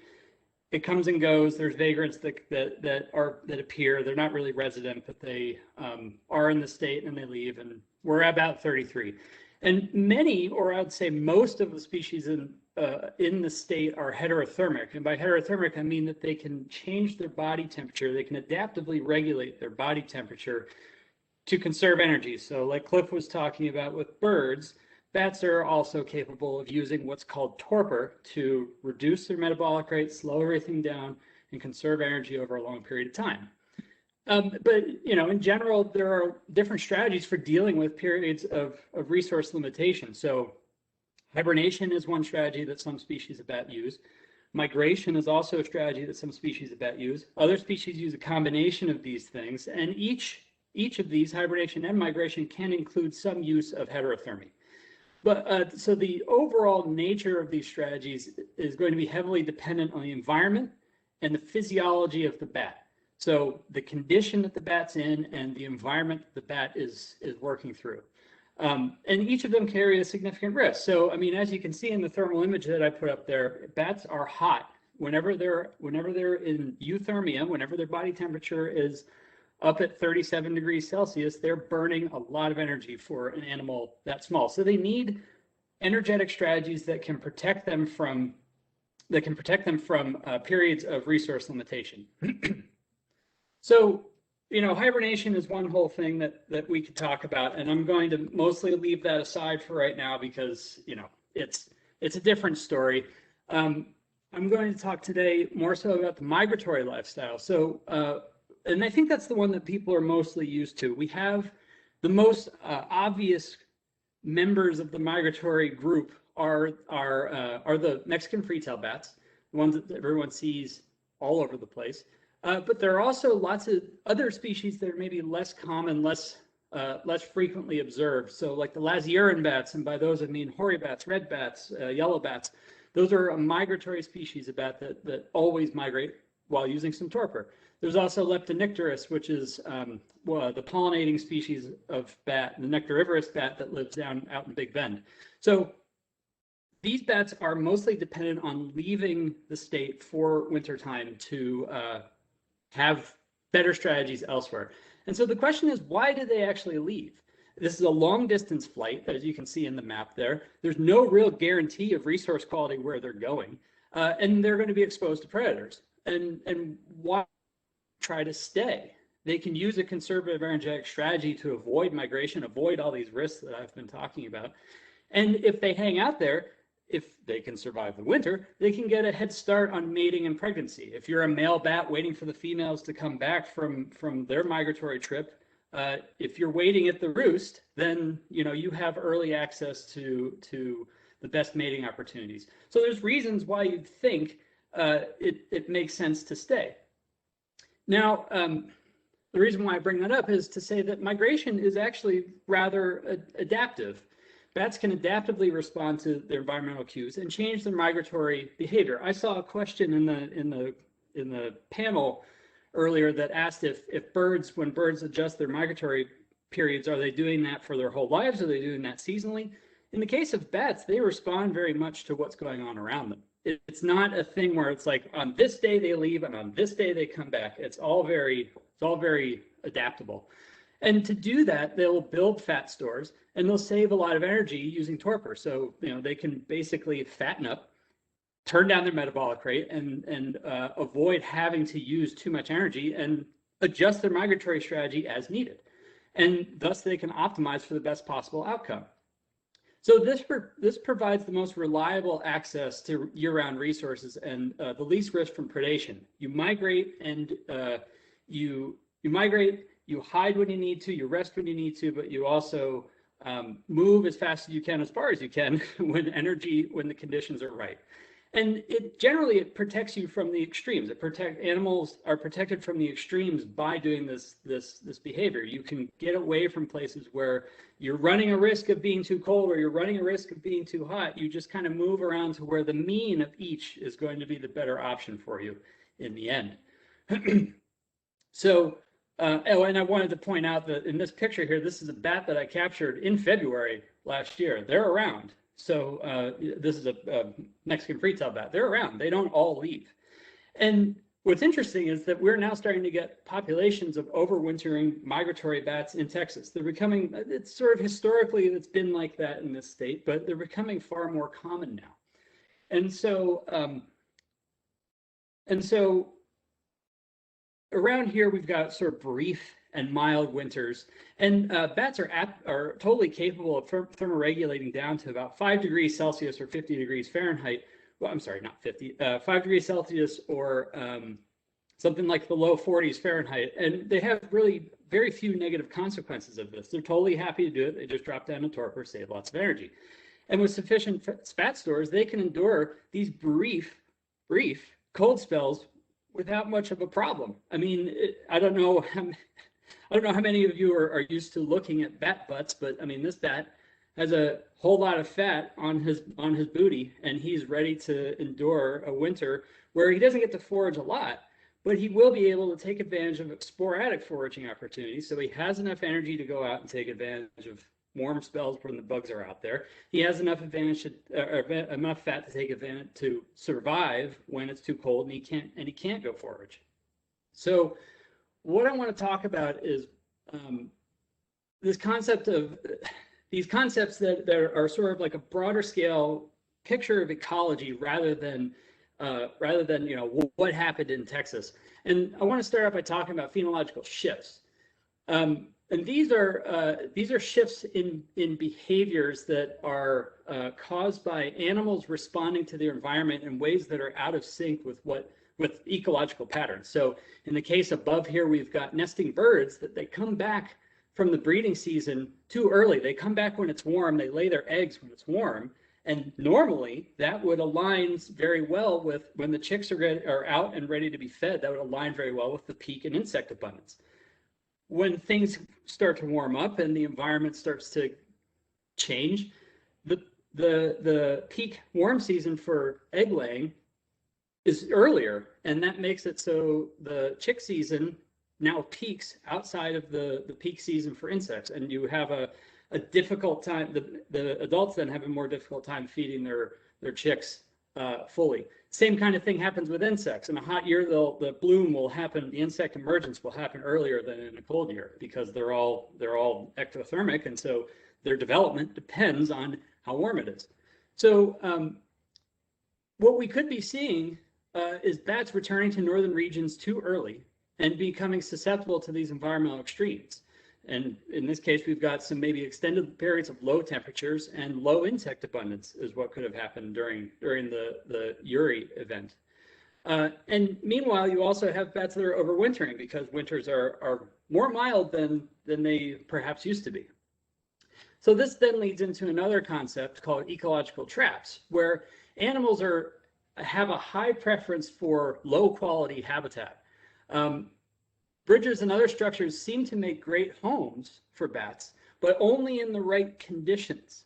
So people have done research on this in which they've done the physiological background work on bats and found that they have lower parasite loads, there's low crowding. Bats are not very stressed at all, even in places where there's, you know, highways flying underneath them and trains everywhere and audiences taking pictures of them all the time.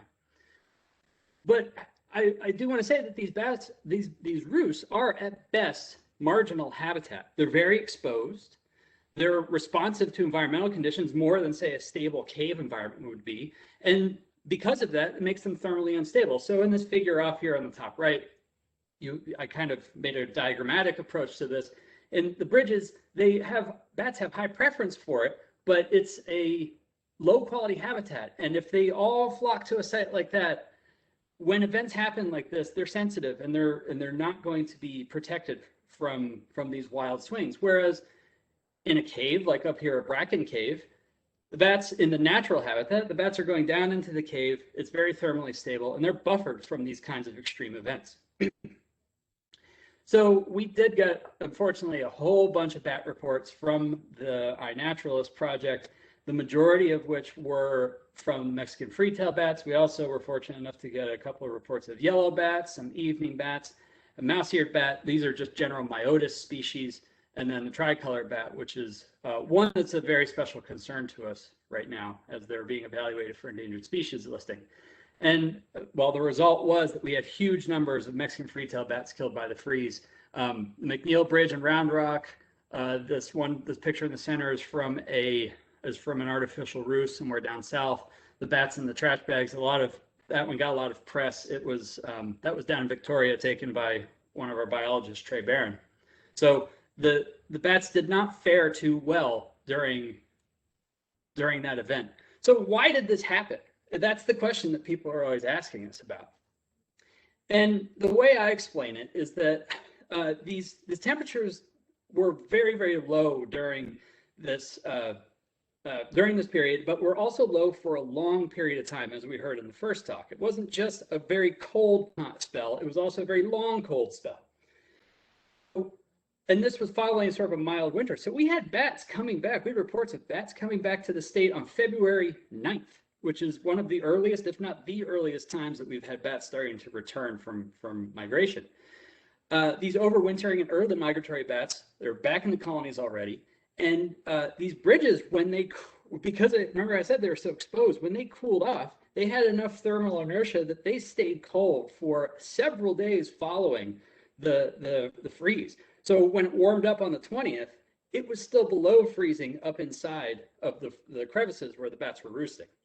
So the bats can meet this kind of a challenge for a short period of time, but they're energetically trapped. So it's too cold to forage, it's too cold for them to use torpor, they have to use their energy to fight against freezing.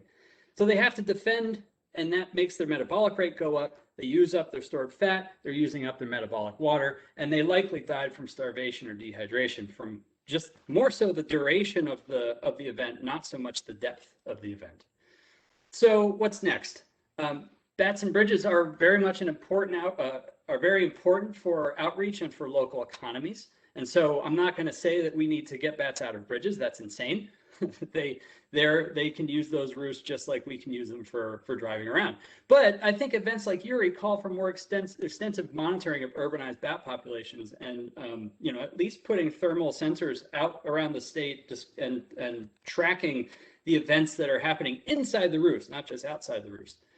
And I have to say that the full extent of this is unknown, and some populations came very, very close to serious impacts. Migratory bats, we don't know. There were questions in the panel about what happens when there's small carcasses out there. Yeah, we actually can't find them, and we won't know what the impact is going to be.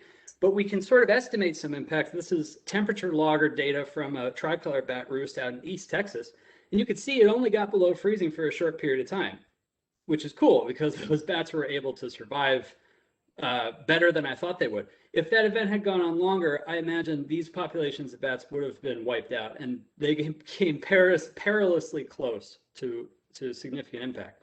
So I sort of want to leave with this question of, is it time to develop alternative roost structures that avoid ecological trapping?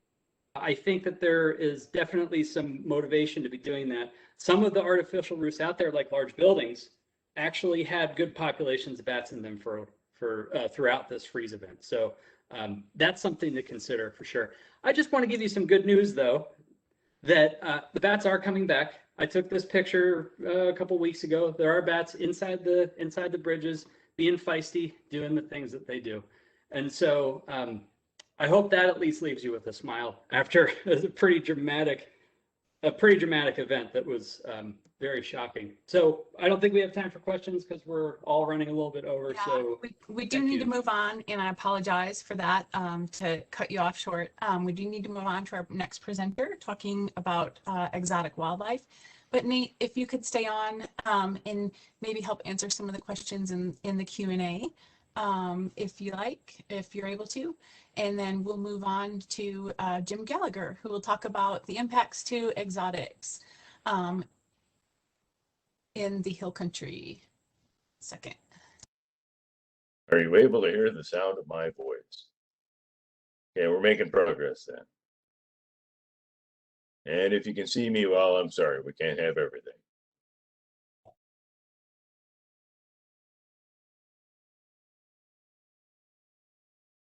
And can we see that then? Not yet. Not yet. Oops, I forgot to share. That's my fault. I forgot to tell it that I wanted to share it. Sure.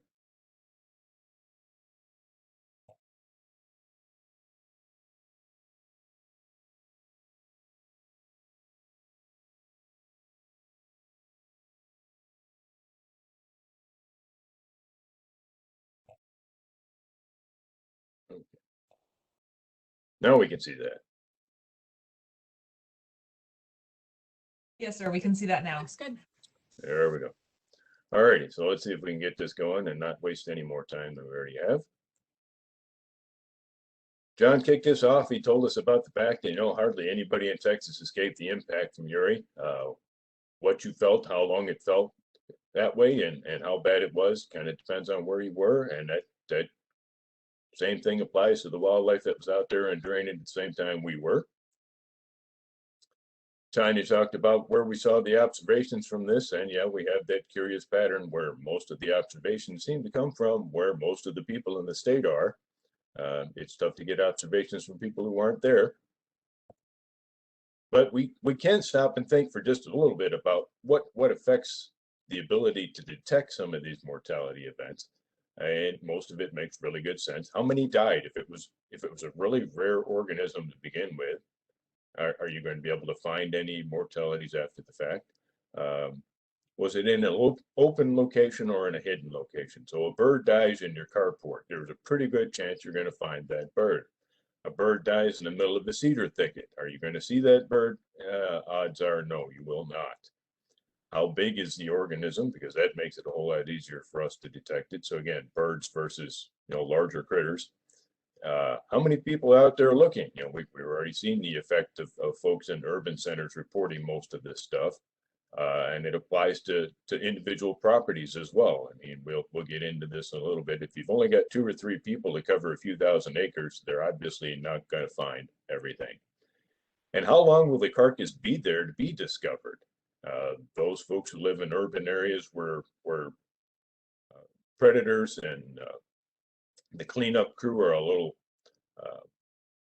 less abundant, some of those things may be there for a while. But where you have a lot of animals out there cleaning up carcasses, then some of that evidence is going to disappear before we ever have a chance to find it. So that's just some of the things to keep in mind as we go through the rest of this. I'm going to base most of what I talk about today on our experience at Mason Mountain Wildlife Management Area. We're out here in the middle of the Texas Hill Country, of course. We are a research and demonstration area for Texas Parks and Wildlife. We have a variety of exotic hoofstock on the property, and that's primarily what I'll be talking about is our experience with those, but I also have notes of some other folks around the Texas Hill Country to round out the picture on what happened on other properties as well. And the other thing to keep in mind when we start talking about what happened here is where folks might be on this particular continuum, because we have folks at both ends. As you're probably all aware, we have free-ranging populations of several different species of exotics roaming around the state. They aren't getting any care from us. On the other end of that, you have folks who provide shelter for their animals. They get fed daily. They get veterinary care. So they're living in an entirely different world than some of these others. Mason Mountain Wildlife Management Area is much farther over towards the free-ranging end of that particular spectrum. We're going to start with this one. This is a common water buck. It's actually not one of the more common exotic species in Texas. We don't know a lot of producers who have them. For some reason, they don't find a lot of favor with folks. It's not one of our more abundant species at Mason Mountain either. We estimate that prior to Uri, we had about 30 of these individuals roaming the property. Following the event, we found 15 dead water buck. So you would think that would leave us with about 15, but to illustrate the point that you've got to be able to find them. Again, we only had about 3 people out there on 5,000 acres trying to find all of these. We didn't find all of them. We think we've got 5 to 10 of them left out of 30, so obviously there's a few of those that we were not able to find. This is a Gemsbach oryx. This is one of our more abundant species at Mason Mountain. We estimated that we had a herd of 70 to 80 before the event.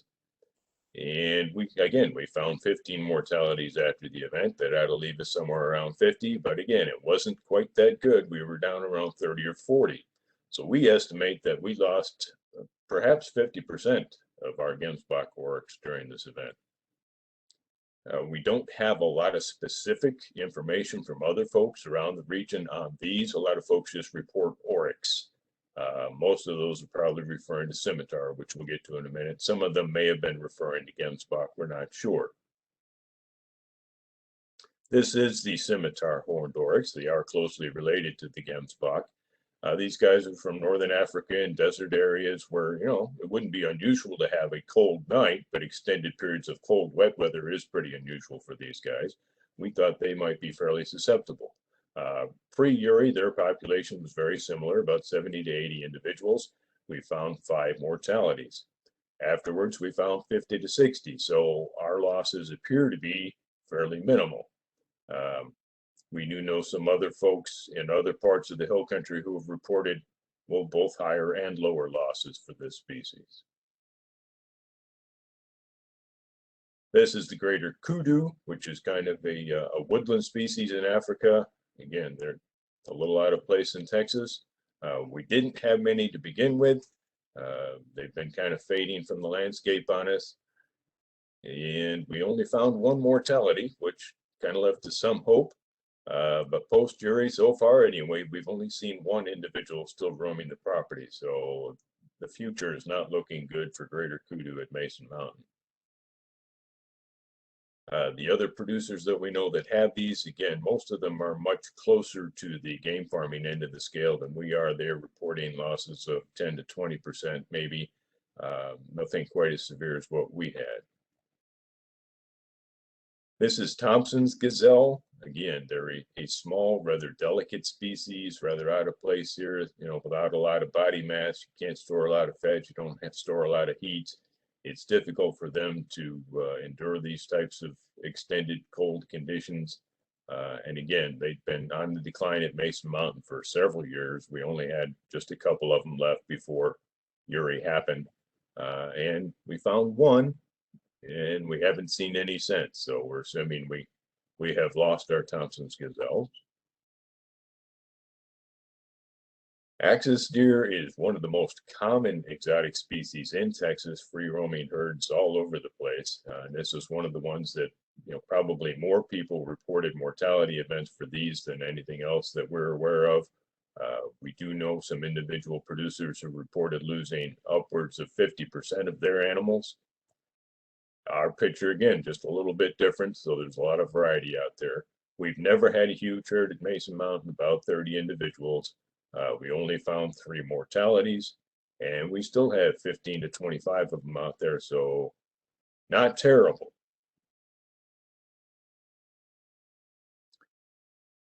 Black buck antelope, we're not really sure why we have black buck antelope at Mason Mountain. This one broke into the property several years ago and enjoys hanging out with the scimitar horned oryx. Again, to our knowledge, we had just the one before Uri, and he's still out there hanging out with the scimitar horned oryx. We do know some other producers who reported losses up to 80% of their black buck antelope. So where you were and how you manage makes one heck of a difference sometimes. Everybody's favorite exotic animal, the feral hog, wild pig, whatever you want to call them, as long as we keep it polite. Before Uri, we had way too many of them. We haven't found a single mortality that we can attribute to the winter storm. And as best we can tell, there's even more of them out there now than there were before anything happened. These guys were probably the most adapted exotic species we have. You know, they come from North Central Europe and Asia. You know, their history just primed them. They were ready. So no losses that we know of. They're probably enjoying a competitive advantage at this point. Shifting over a little bit so we can contrast this with the native species.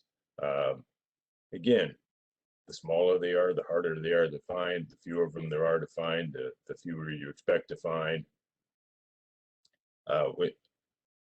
In particular, we found just one greater roadrunner, one great blue heron that we can attribute their death to the cold weather. We found about 3 skunks and 1 raccoon that we think probably died as a result of the winter storm. And a handful of other passerines scattered here and there. I'm sure there were many more, but it's just so much more difficult to find them that it just didn't happen. Perhaps more interesting is looking at the absence of things. And Tanya talked about this earlier. It's really difficult to report absence. We do have 50 bluebird boxes at Mesa Mountain Wildlife Management Area. Typically, bluebirds begin nesting in them about the time the storm hit. Somewhere in mid-February, they start filling up those boxes. A little bit later on, they're usually joined by some bewicked wrens, by gray-crested flycatchers, black-crested titmice. As of last week, we have no nesting bluebirds, no nesting wrens, no nesting flycatchers, but we do have 16 nesting black-crested titmice. And then white-tailed deer across the region, we don't know that we lost any at Mason Mountain. We do know some other folks who manage under different systems than we do. You know, it appears that the folks that typically have very high densities of white-tailed deer may have suffered some severe losses. The rest of us probably not nearly as significant. So the big take-home message from all of this is you bring in critters who, you know, this isn't their normal part of the world. They aren't really adapted to this kind of weather event. If they don't get extended shelter and feed to help them under those circumstances, then you have to expect that there are going to be significant losses. The native critters that, you know, they've probably been there before. Maybe it was, you know, 32 years ago, but they've been there before. Most of them have figured out how to deal with these, even though the extent and severity of this event was a little unusual. So we did probably lose more than a typical winter, but they do hold up better than the exotics do. And hopefully I bought us a little bit of time back, Michelle. Did good, Jim. Thank you. We don't have time for questions. We do need to move on, switch gears a little bit and move on to coastal fisheries and impacts along the coast and our other inland fisheries.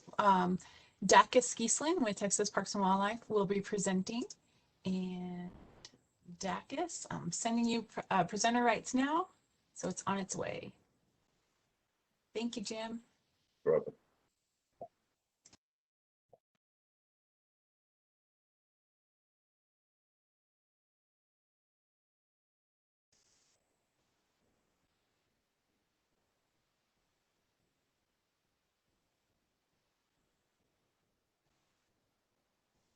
Hey, Dacus, we see the presenter view of the slides.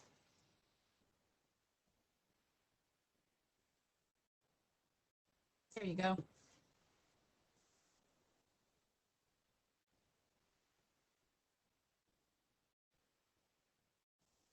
And do you have, are you unmuted?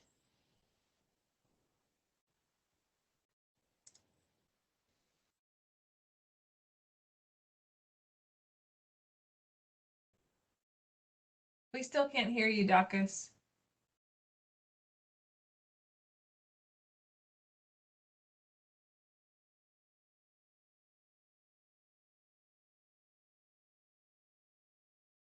Might have to switch. I remember the other day we had to switch your the sound from your computer to your headset.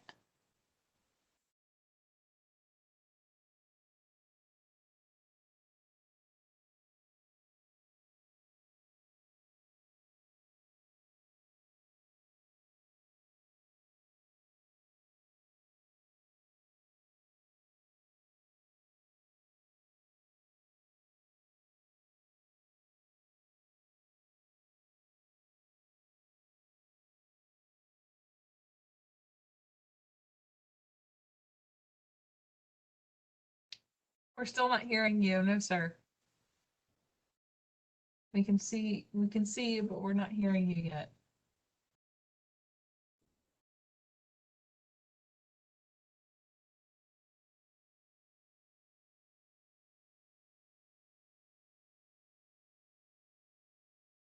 Nope, not yet. Oh man. It worked yesterday when we were testing everything.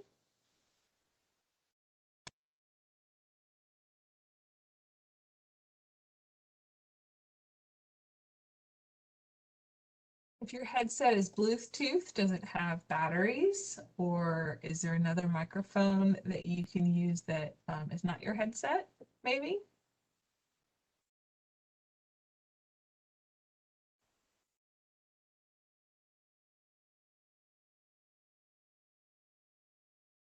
Is the connection strong? Are you plugged in all the way? If it's not Bluetooth, it's wired. This worked in our test. Oh, right? we can hear There you you go. now. Okay, There you go. all right. We can hear you Sorry now. about that, gang. I'll try to make up some time. Again, my name is Dacus Giesslin. I'm the chief of our science and policy branch there in coastal fisheries. Today, I wanted to share with the group just the the impacts of the winter storm to our coastal fisheries. That's not to discount the impacts to freshwater fish. There was certainly a number of kind of those more temperate freshwater fish, primarily shad and some of the tilapia, which are non-native fish, that died off. But by and large, those freshwater fish have a larger or a lower lethal temperature. So today I'm gonna focus on our coastal freeze related fish kill, our assessment, the magnitude and nature of the kill, and the management actions that we've taken at Texas Parks and Wildlife. I really want to kind of get to that. What are we doing about it? What kind of management actions are we taking here? All right, so as we've heard today, this is a rather significant storm for our marine ecosystems. This is the largest freeze-related coastal fish kill since the 1980s. We've heard about some of those benchmark freeze events in the early 80s, 83 and 89. The geographic extent was the entire coast, as we saw freezing temperatures all the way from Port Arthur near the Louisiana border all the way down to Brownsville near the Rio Grande River. The extent, as far as duration, we started responding to cold stunned turtles about February the 11th. And then right on Valentine's Day, we started mobilizing, our staff started mobilizing and assessing fish kills. So we extended that for about 2 weeks, even from Valentine's Day to February 28th, we were assessing the fish kill. And then even after the 28th, we were still going out and doing some spot checks. And just one point of clarification for this taxa, for our finned fishes, we've heard earlier from many of our colleagues that some of their critters that they were describing were endotherms. They have the ability to generate their own heat. Not so with our finned fishes. Unlike many of those taxa we discussed earlier, our fish are ectotherms and rely upon environmental temperatures really to regulate their body temperatures and thermoregulation.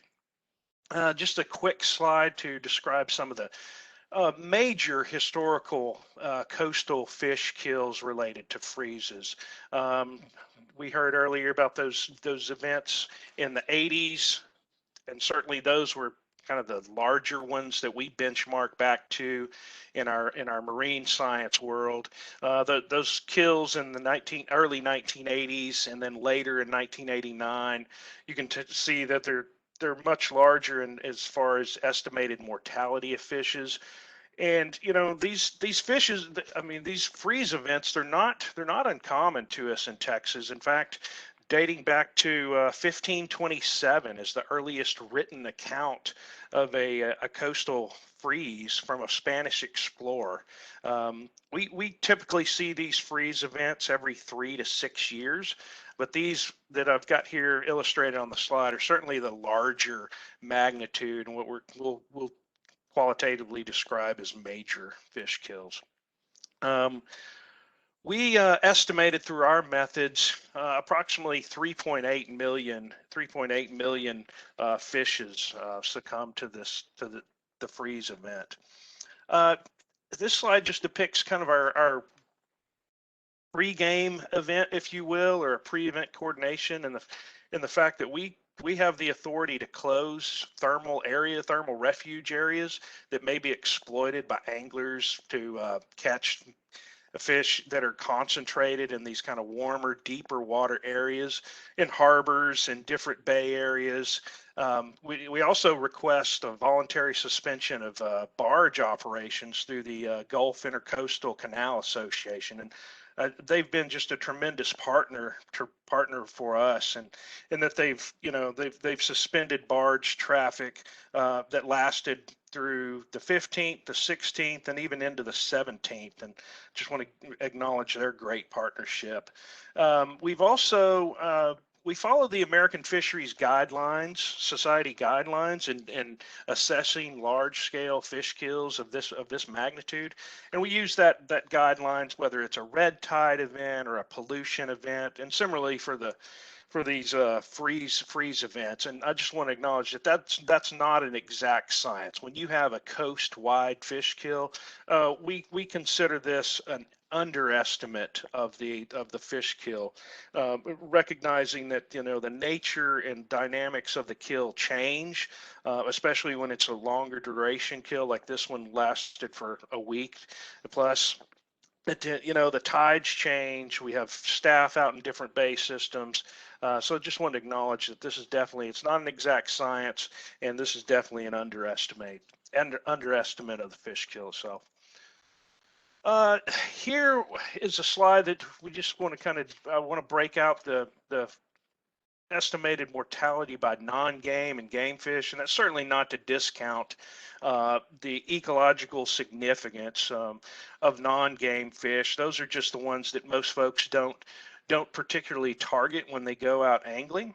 They certainly play a significant role in the overall health and diversity of our marine ecosystems, and that group of fishes constituted 91% of the kill. So a rather significant majority of the fish kill, with an estimated 3.2 million fish out of that 3.8 million fish.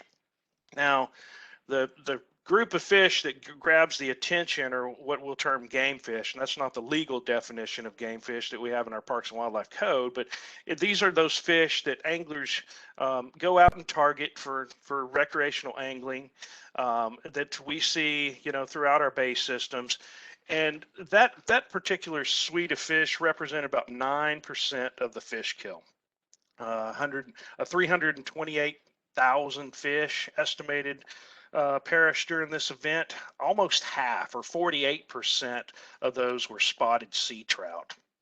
31% of that was black drum.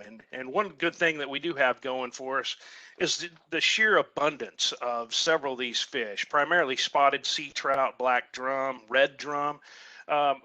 We're nearing an all-time high of those fish within the bay systems. So just as a function of simple math, we're seeing a lot more of those fish succumb to this event, just strictly due to the abundance of those fish in our bays. This graph here, this is a coastal gradient, what I call a coastal gradient of the impacts, and that the further south, as you move from Sabine Lake down to the lower Laguna Madre, you see that gradient, that the further south you move down, the greater the impact is. And you can see just from our game fish estimates that the Laguna Madre systems, for our management operations, we break up into upper Laguna Madre and lower Laguna Madre. You can tell that 81% of the game fish mortality occurred within the Laguna Madre bay system.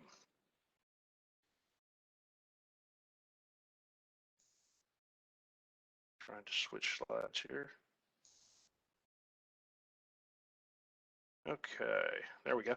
All right, so this is this graph shows the relative number of estimated mortalities. Now, the general size of the pie chart, or the size of the circle, is not an indicator of the total mortalities, but the slices of the pie, if you will, do depict the relative number of the estimated mortalities, the proportions of those species for each bay system. So you could look at this and say the large percentage down in the lower Laguna Madre, the large percentage of spotted sea trout, almost 75% of the total game fish mortality there in lower Laguna Madre was composed of spotted sea trout. Similarly, in Corpus Christi Bay, just the nature of the bay in itself, this is a deeper bay, more suitable habitat, if you will, for the sand sea trout. So there we see, even within our resource monitoring, we see an abundance of sand sea trout in Corpus Christi Bay, and as expected, you would see a higher percentage of those fish succumbing to the freeze event. Okay, so when we start to think about the real impact to our game fish. And as I mentioned, almost nearly 40% of the game fish were comprised of spotted sea trout, that particular species. This graph here just compares the spotted sea trout mortalities over those larger primary freeze events that we described in history, the 1983, those two events from 1989, and see how that stacks up for this 2021 freeze event. The yellow bar on the far right depicts the spotted sea trout, and you can see that this event in 2021, while the total number coast-wide was not near as severe as the previous events from the 80s, but you can see for the Laguna Madre system, it was big, it was larger when you sum those numbers. It was larger than some of those previous events from the 80s, especially the 89, two events from 1989. All right, just so we can understand kind of the trends in our spotted sea trout from the lower Laguna Madre, and I want to draw your attention to that 1983 timestamp there, where you see that big drop off. That was specifically attributed to the freeze event there, and you can see the recovery in spotted sea trout catch rates. Really, they're a resilient fish, and we've got a resilient stock of these fish in our bay systems, that it takes about 2 to 3 years, even from the most significant freeze event that we've recorded. It takes about 2 to 3 years for those fish to recover. Same thing if you move over to 89, you see a big drop off over here. Again, another 2 to 3 years, and we recovered back to those same catch rates. Now that doesn't assume that the same structure of that population is the same, so you wouldn't expect the same size class distribution to look the same as it did. That will take a little bit longer as more recruitment takes place over time. So as we start thinking, now we're going to kind of shift into management actions as we started to think about what to do to accelerate the recovery of spotted sea trout. So just as a refresher, a reminder for those that don't actively angle for spotted sea trout on the coast, these are our current regulations. We've got a 5 fish daily bag limit with a minimum length or a slot limit of 15 to 25 inches. You can retain 5 fish within 15 to 25 inch slot. And one of those fish, which counts as part of your daily bag, one of those fish can be greater than 25 inches. Okay, so when we think about what are we going to do, how's the resource management agency, being Texas Parks and Wildlife, what are we going to do to help out this stock and population? We're going to continue to do our resource monitoring. We've got one of the longest continuum resource monitoring data sets in the nation, going back over 45 years. So we think about this as a two-pronged approach. We're going to continue to do our resource monitoring, our spring gill nets, which will really tell us what the true impact of the fish kill was to the stock. We're going to continue doing bag seines on a monthly basis. That targets the juvenile fish, and we're going to continue doing trawls, which is an open water technique to really get at the juveniles and subadults. We're also going to continue doing our harvest monitoring through our creel surveys, and folks may have been approached at boat ramps from some of our creel clerks that are asking about your landings and your experience. This gives a good estimate for the landings and for the angler pressure, how anglers are returning back to the boat ramps and returning to fish at these access points following the freeze event. So when we think about what tools we have to use, we think about some of the tried and true management techniques. We think about some of the previous bag limits reductions that we've done. In 1984, as a result of that 83 freeze, we dropped the bag from 20 fish to 10 fish, and that was as another strategy to to accelerate that recovery of this particular stock. And in 2007, we dropped the bag limit from 10 fish to 5 fish in the lower Laguna Madre. And that was based on primarily some angler input that felt like the strategy was to achieve more of a trophy trout population in that area.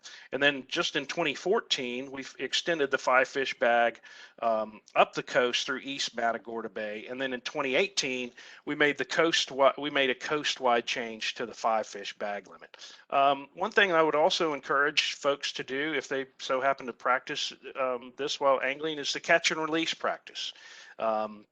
You know, if instead of loading your freezer with fillets for the next year, maybe think about loading the cooler with just a few fish to enjoy that evening.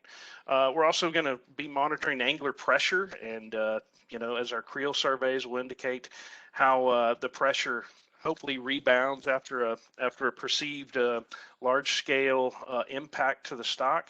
And we're trying to any management consideration was definitely geared toward upcoming spawning season. We wanted to take action rather quickly to get in front of the spawning season that we got in front of us.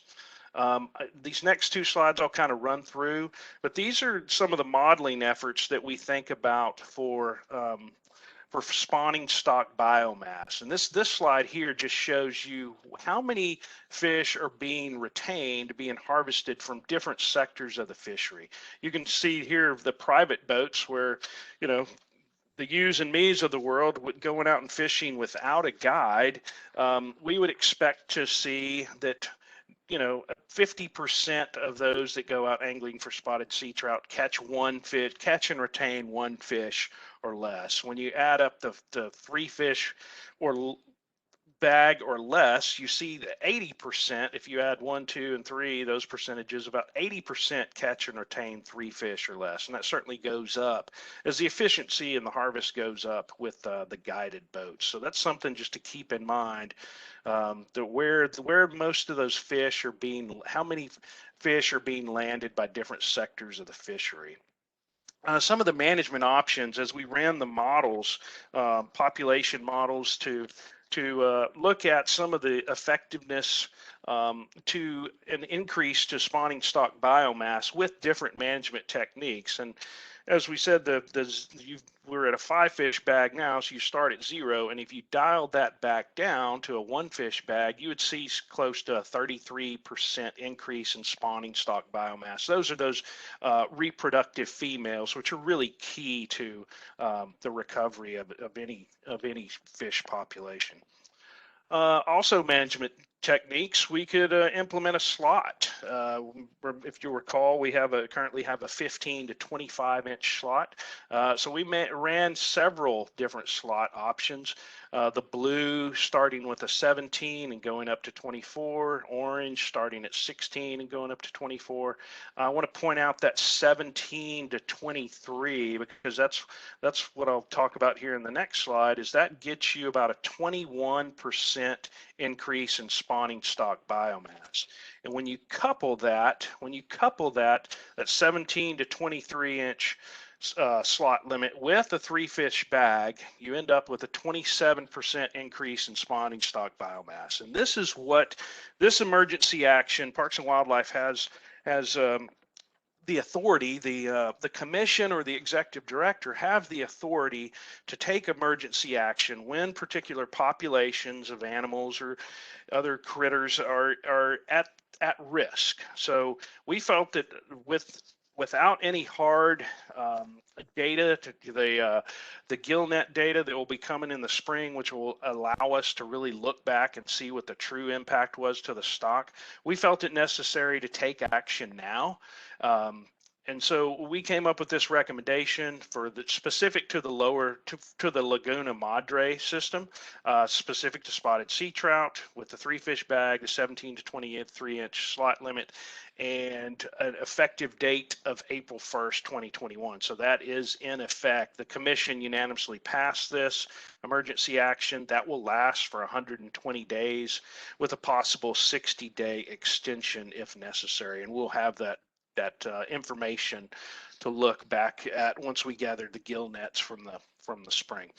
Some of our future plans, we're going to, as I mentioned, we're going to gather all the harvest and resource monitoring information we can over the next couple months. We will, in fact, we're out doing a 10-week gill net monitoring right now. We'll be done in the middle of June, and by July 1st, we're going to have some, we'll be able to look back and tell exactly how these populations were impacted due to the freeze. We're going to compare that back to previous events to better understand the magnitude between different events and start predicting a recovery rate. And that'll better inform any of the management decisions we incorporate into more of a statewide process as opposed to an emergency action. We're also planning to evaluate our winter freeze related procedures. These thermal closures, particularly the different areas and the timing, the when to close, when to open. And one big component is we were kind of behind the ball on getting incorporating citizen science, much like Tanya presented today. We want to incorporate, maybe an iNaturalist, maybe something else, so folks can really, capture images and hot spots and provide those to us, especially during these events, so we know exactly where to go. And we're out there anyways, but it would certainly help if in addition to reporting through the Kills and Spills hotline, if we had folks, real time collecting and sending information through pictures. We're also doubling down on our efforts to increase our spotted sea trout production within our hatcheries. So that's what we're doing. We've taken emergency action. We've also got some future plans to help recover the stocks. And with that, I will stop and I'll stick around for any questions at the end of our presentation queue. Thank you, Dacus. And there are a couple questions in the Q&A that I assigned to you if you wanted to address those there. Moving on, we are going to bring up Tony Reisinger with the Texas SeaGrant and Texas AgriLife Extension. And Tony is going to talk about one of the most beloved coastal species in our sea turtles, one of the large charismatic species, and the effects the storm had on that species as well. So Tony?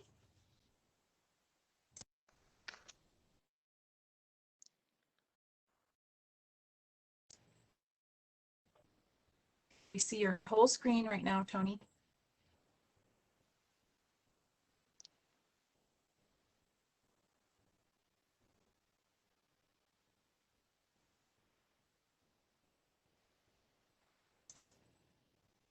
And if you are talking, I show that you're muted. So if you could unmute yourself.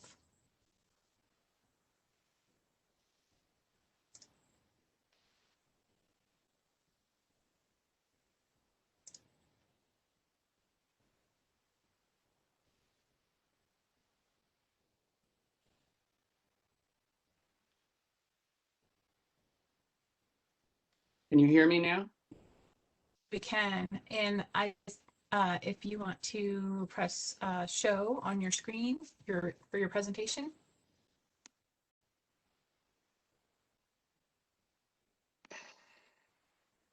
So can you see the slideshow? We see the entire slideshow within PowerPoint. Okay. So if you want to, there you go. We see it. Right. You're good.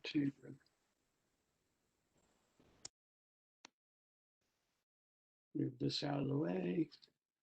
Okay.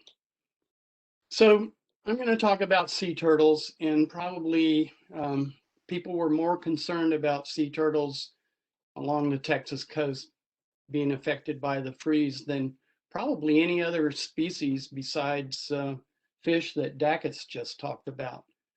And we have 5 species of sea turtles in the Gulf of Mexico. We have the hawksbill, the Kemp's Ridley, the green, the loggerhead, and the leatherback. The green sea turtle was the most impacted by the freeze. Greens are vegetarians. They They're considered the most edible of all the sea turtle species. In fact, there was a cannery in Rockport, Texas in the late 19th century. They do experience a form of torpor called cold stun when water temperatures fall below 50 degrees Fahrenheit. And their heart rate becomes lower, circulation drops, and they go into lethargy, but they float to the surface of the water. But they can die or they can get pneumonia. And we've been, I guess, documenting these events in Texas and Florida since the 1800s. Cold stunning impacts primarily 3 major species in inshore Texas waters: the green, the loggerhead, and the Kemp's Ridley.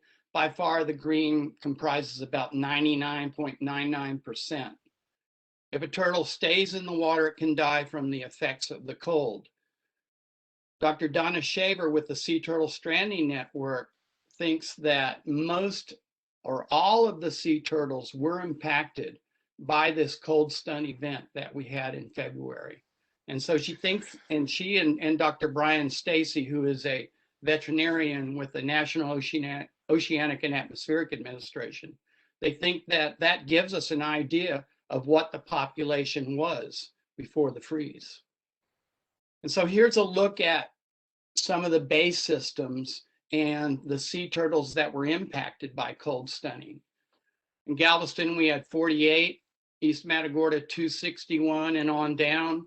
The upper Laguna Madre had over 6,000, and the lower Laguna Madre almost 6,000.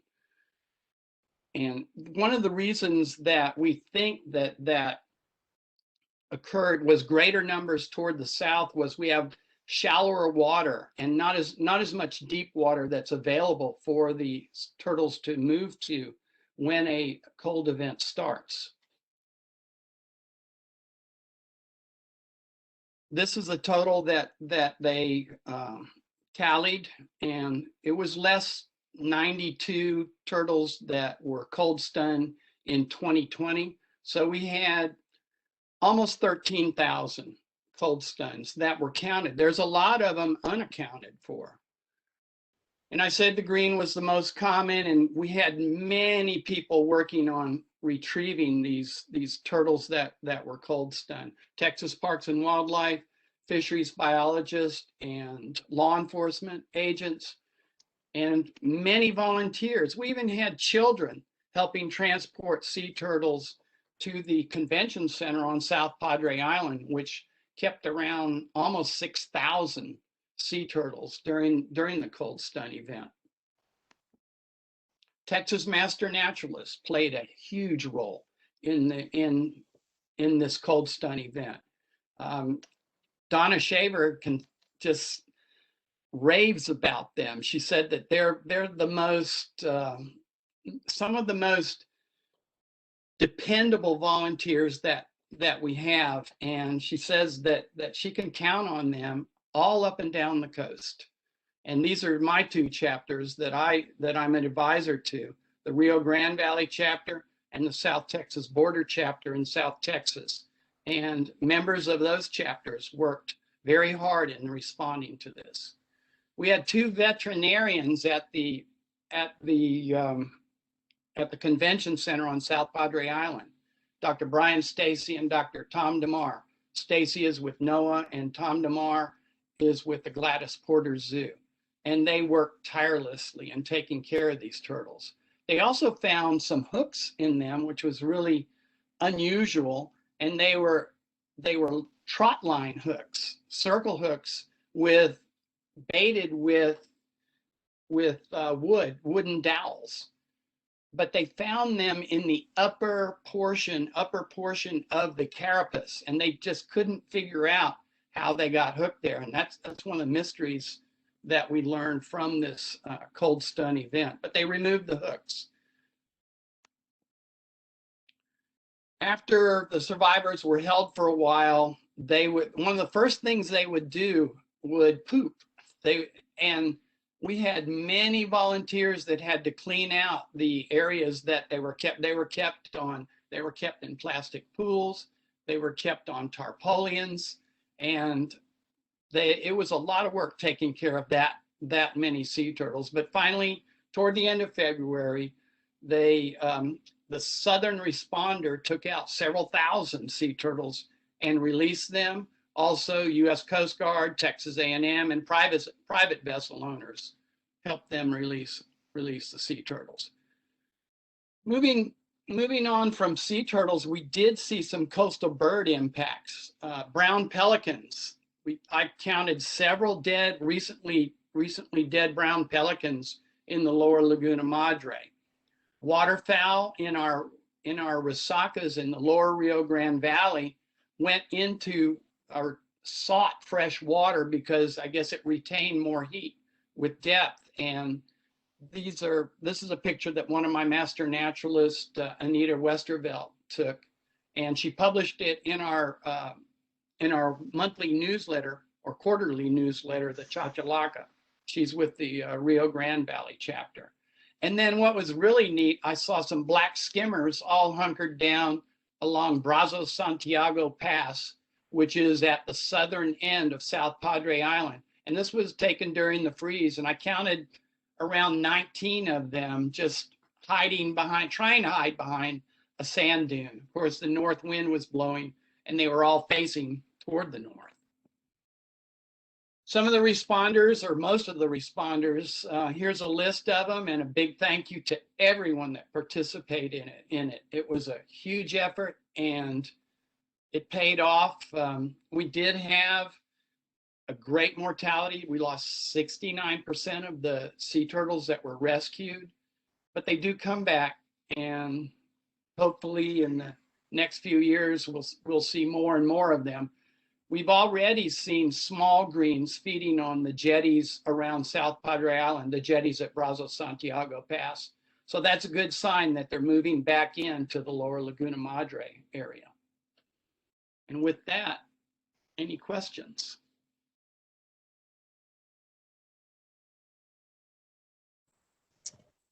Thank you, Tony. I think that in order to get us back on track, we do need to move on to the next presentation. People are welcome to drop their questions into the Q&A, and Tony will stay on and answer anything in the Q&A that he can.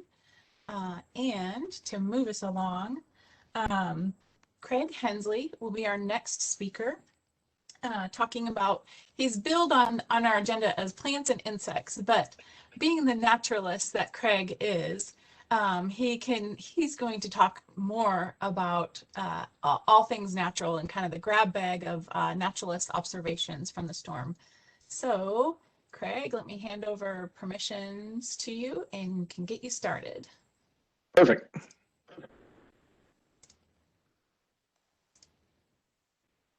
There we go. All righty, we'll jump right into this.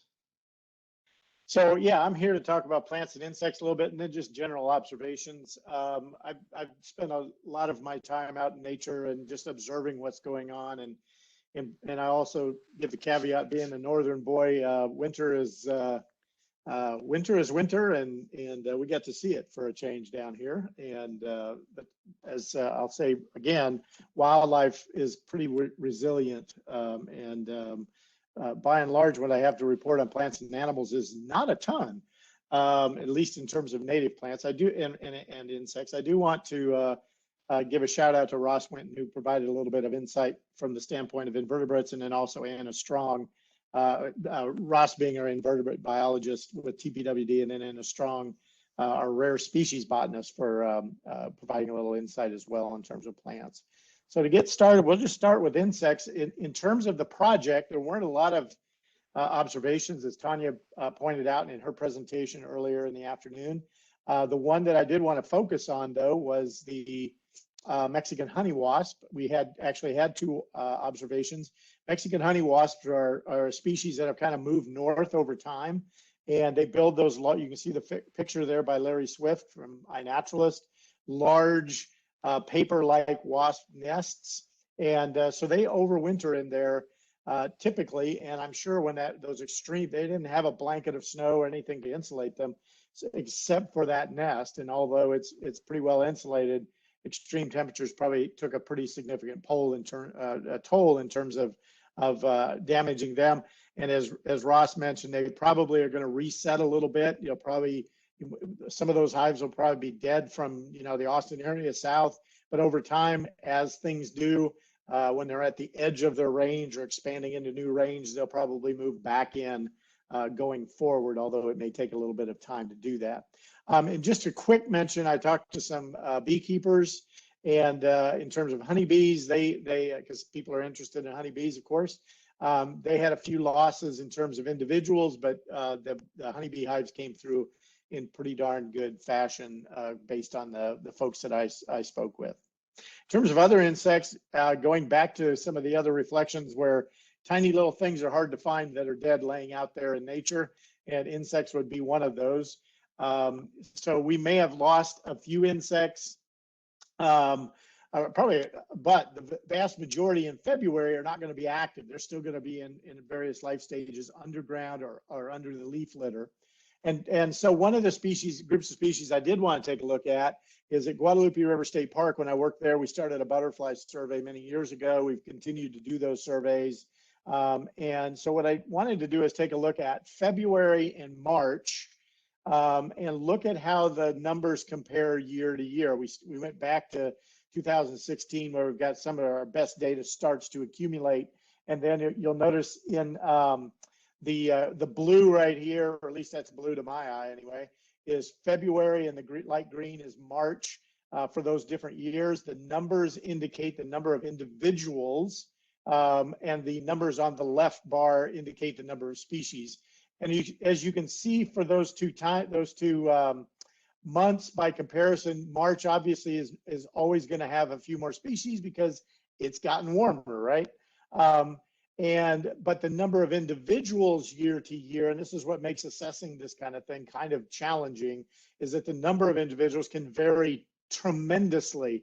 One year we may get a huge influx of orange sulfurs, and the next year we only see a handful. So that can really, individual species and a relatively few number of species can really impact the total numbers. So those are only so good.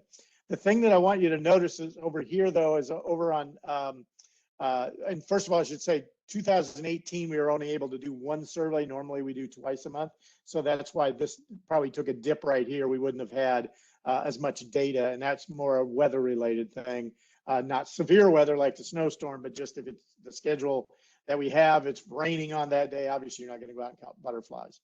But when we get over here to 2020, you can see that we had a decent year. 2019, for whatever reason, was huge in terms of numbers of species.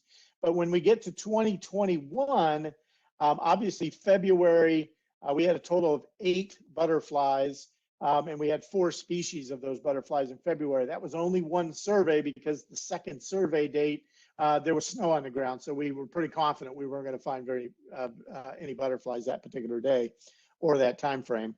The big thing to look at, though, is you can start to see a recovery already from the 4 species to 21. And even though that's lower than the previous years with this exception, it does show that they're coming back. So a lot of those butterflies would have been as eggs, larvae, or pupa. The early butterflies were probably overwintering as pupa. So they were emerging now in March and again into April. So going forward, we'll hope to see those continue to recover. But when we look at the average from 2016 to 20, average for February would be 18.8 species. 2021, because that's when the storm hit, we had 4. So that's a pretty significant change there. And then in terms of March, a little less so in terms of a drop, but you would be expected if there was some mortality, it would occur at the adult stage. So we would expect to see a few less species. Now, people always ask about monarchs and how they were going to do. There was a Monarch Watch out of University of Kansas started an iNaturalist project with the help of Tanya to track the arrival and emergence of pollinators and the plants that they feed on. So that's an ongoing project, actually, that's gotten a lot of documentation, so they'll be able to take a look at that. But when it comes to monarchs, there was concern that when the monarchs left Mexico to return to Texas, that they would not encounter any plants to either nectar on or to lay their eggs on. And of course, they lay their eggs on milkweed plants. Again, going back through my records of making notes over the years in terms of of phenology, the arrival and departures of insects and plants and all of that, I was able to show, at least in our area where I live in the hill country, that the milkweed started to emerge right about on time. Again, they were underground in February. They don't generally emerge in our area until early to mid-March. So they were right on time. And that's what you can see right there, some emerging milkweed plants right there. And then when the monarchs arrived, the monarchs arrived in big bunches because prior to their arrival, we had a week of really strong winds out of the south, brought a big pulse of monarchs in early when the Mexican plums were blooming. We lost a few plants, flowers on a couple of plants that are native. So they didn't have that crop, but they still had this. And we're still continuing to see monarchs moving around. I was out in Big Bend recently. There were a lot of monarchs moving around down in there in the national park as well. So it seems to me that this one disturbance didn't really have that big of an impact on the monarch butterflies, in case people ask you. When we turn to plants, if you were just looking at non-native planted plants around homes, you would have thought it was just an utter disaster. These are all photographs taken in the Bernie area. And there was a lot of death, at least temporary death. And a lot of these plants are still as brown as they were when the storm hit. So one of the things that obviously was of a concern was how would non-native plants react. This is a prime example of how some of them fared in that severe weather. So, but in terms of looking at native plants, in those plants in the hill country that are around, rosettes of those, a lot of them in my yard, of native plants that are in my yard, they survived. I didn't lose one plant that I could tell that had a rosette above ground already. And that's because of the insulating blanket of snow. If there had not been any snow cover, I'm guessing we might have had a little bit different story. Some of them would have been set back. Some of them might have died if they were younger plants. So that blanket of snow is a real godsend for that matter. In terms of agarita flowers, agarita is usually one of the earliest flowering woody plants that we have in our area. And as a result of that, it's a very important pollinating and nectar plant for early butterflies, early season bees. And they all, I haven't seen a flower or a fruit of agarita in the area where I live. So they did get hit. The timing for those flowers was bad when the snowstorm came in. Elbow bush, also known as spring herald, also blooms very early and is also another source of nectar and pollen. Some of the flowers were frozen off, but a lot of them survived, at least in our area, and are now producing fruit. So there wasn't as big a loss there as the agarita seemed to suffer. Mountain laurels, I haven't seen a mountain laurel flower this year. So I think the flowers all got nipped there. Some of the plants don't look too healthy. Some of them are leafing back out. So that they seem to have come through as well. The ice did cause a lot of branch damage, splitting of trees, especially the farther up into the hill country you get. Drive Interstate 10 and you'll see a lot of evidence of that, particularly Ash's juniper and live oak. One of the things that came up with live oak, and thanks to Michelle for finding an article from Texas A&M for me, the branches that broke off, there was a concern, do you need to paint those damaged branches? And because it was at a time when it was too cold for the insect activity, and the trees would have shunted away oh my God. What do you call it? Stuff flows through there. Their liquid, their juice, their sap. Thank you. Their sap would have been shunted away from that. There's not a big concern that you need to go out and paint those broken branches. However, delay, if you can, trimming back of branches, and of course paint those as well. In terms of natives to Texas but planted outside of their typical range, there were some plants suffered. Some of the different species or / varieties of prickly pears suffered some dieback. A lot of the agaves in our area died back, although some of them are starting to show some regrowth from the center of the leaves. So So, and the other thing to keep in mind too, some of these things may have survived better because of little microclimates against, whether it was on the south side of a building where it would have warmed up more than on the north side of a building. So it shows that where the plants are in terms of buildings in urban areas, or what's covering the ground, can have a significant impact on their survival.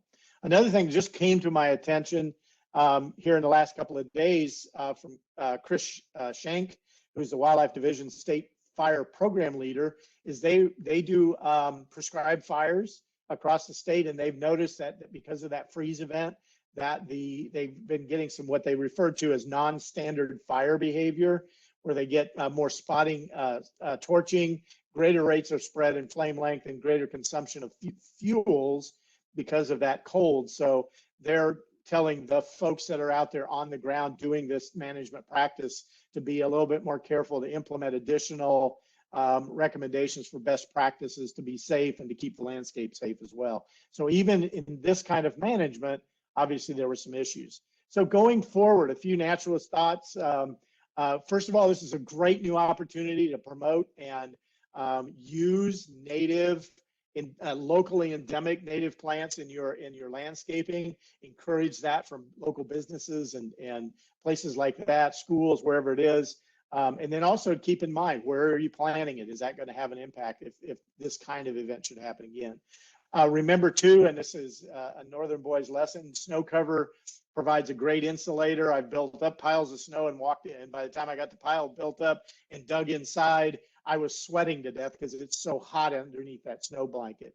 So those rosettes were, and a lot of our native plants and our insects that were actually underneath the leaf litter overwintering were probably spared because of the snow cover.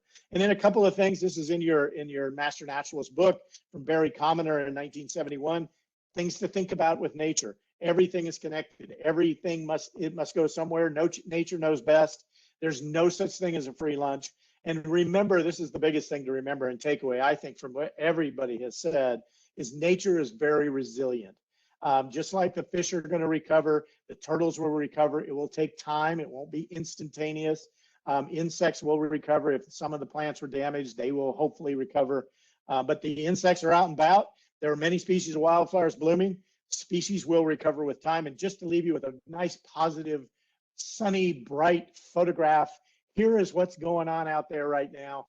And this was within days and a couple of weeks of the storm. So things are recovering. And it will become, from the natural standpoint, a distant memory. From our standpoint, perhaps not. Anyway, that's all I've got.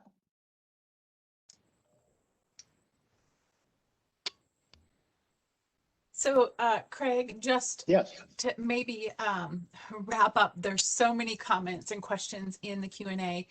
Okay. A lot of people are providing just anecdotes of what they're seeing, and they have some yes. questions about monarchs. So a lot of questions about monarchs. Where should people still contribute those to the iNaturalist project, the Winter Storm Uri project? And that'd probably be the first question. Like, okay, of the anecdotes that people are still seeing, do we want them to report them still? So this is so the project has we put kind of a deadline in terms of dates on there. So we're past that deadline, and maybe assuming that Tanya's still on, maybe she can chime in and help too. The answer is yes. We want to capture those observations for sure, particularly if they're images from back in that time frame. What I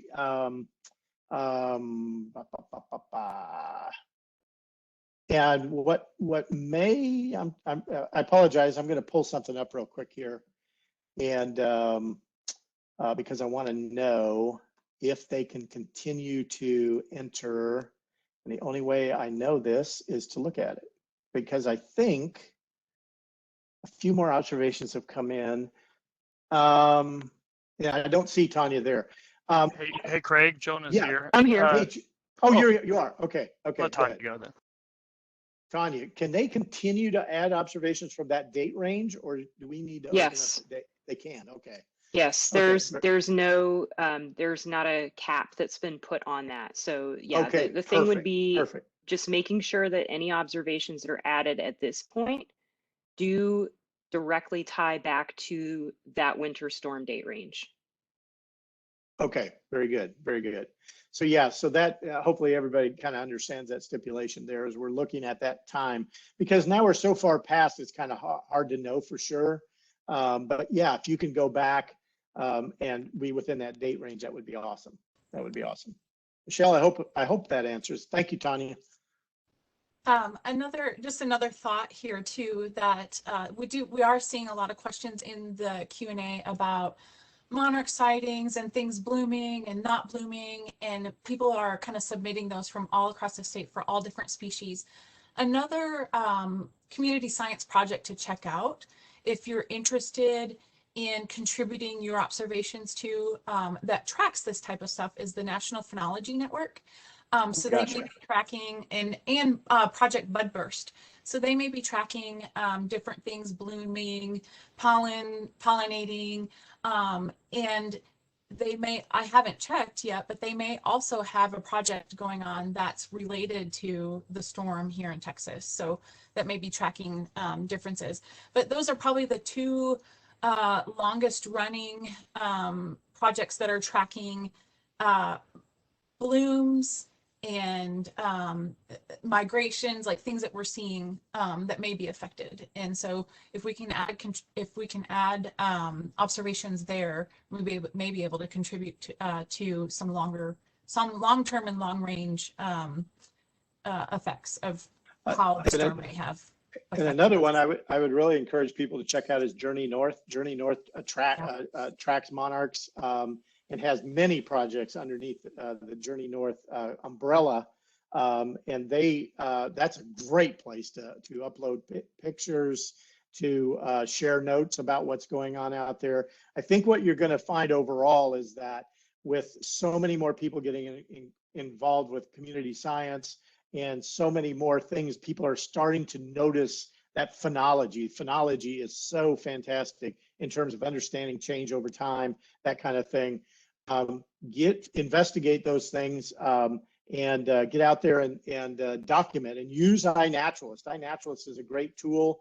Even if you don't submit to a specific project, there are always going to be new projects coming online from different agencies around the country, around the state of Texas. And those projects may pick up those observations and be able to use that data. So iNaturalist is an incredibly powerful tool for documenting what's going on at that given moment. So please do, I encourage everybody that's watching this, is if you haven't downloaded that app onto your phone, please do so. Contribute. Again, a lot of your observations are going to be automatically picked up by projects, but once you get into it and you go to the website, you're going to find all kinds of things that you can contribute to through that iNaturalist portal. And I'll just give a plug too. Tanya and I do workshops on iNaturalist around all the time, and so you can always reach out to us and find out when our next workshops are coming up and join us.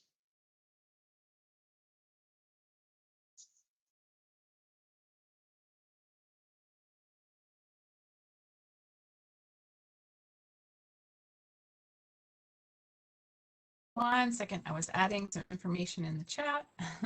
Okay. Caught me off guard. Okay, so Craig, if you could stay on, there are a few questions that I think the team is helping to answer in the Q&A. There are some additional ones there that you can help with.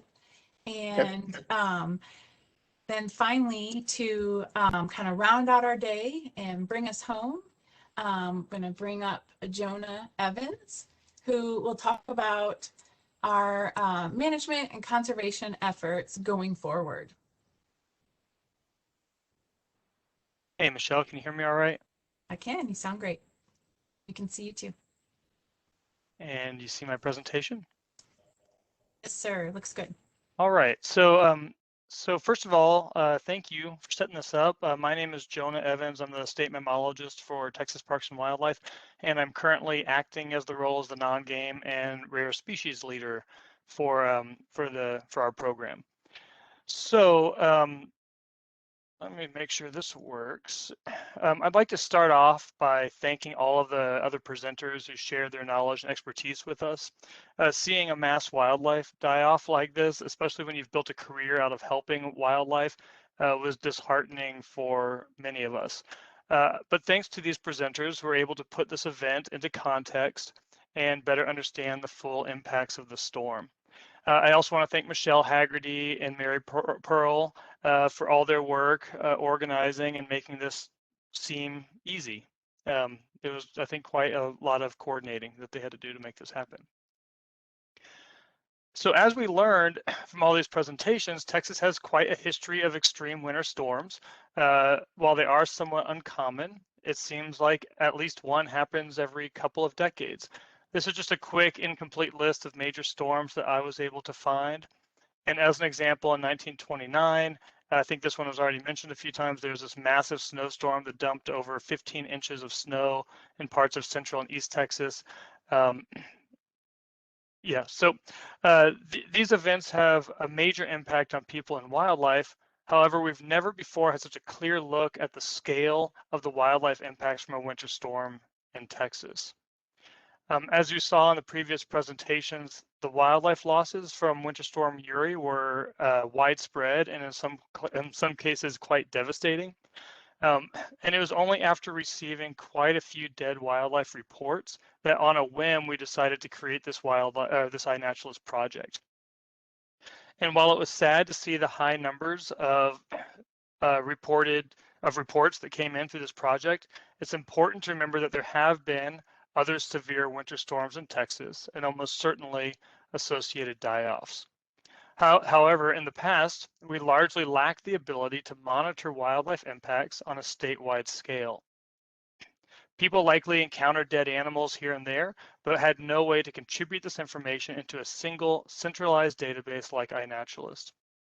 We're now able to connect the dots and understand the landscape level effects of these events in a way that was previously just not possible. And it's amazing that just through iNaturalist and a few social media posts and some press releases, we were able to connect with over 700 volunteer community scientists with very little time and planning.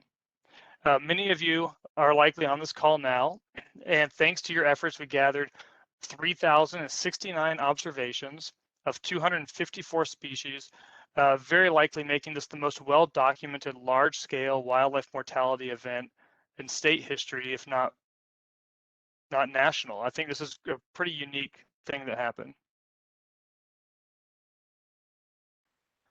Nearly 250,000 individuals were reported killed by the storm.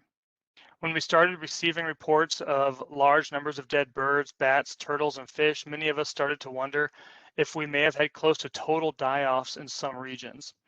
This is a reasonable question to ask when you find dead bluebirds in every bluebird box on your property, as was the case for some landowners. It also got us wondering as to the total population level impacts of the storm. Documenting single dead individuals is useful, but it doesn't tell us a whole lot about the overall impacts if we don't know the percentage of the total population that was wiped out. And for many species, we just don't have enough information to figure this out. Making matters a bit more confusing, some animals live close to people and are easy to see, while others are small, camouflaged, or shy, and this causes some bias in the data that can make them a bit challenging to interpret. But doing just some very simple analysis in iNaturalist, we are able to look at observations before, after, and during the storm and see that there are actually some glimmers of hope. And just for one example, this is Mexican free-tailed bats, but really for every species I checked, there were observations of living individuals in the same areas where we saw big declines. And so this is Mexican free-tailed bats reported killed by the storm. And then this is reports of Mexican free-tailed bats since the storm.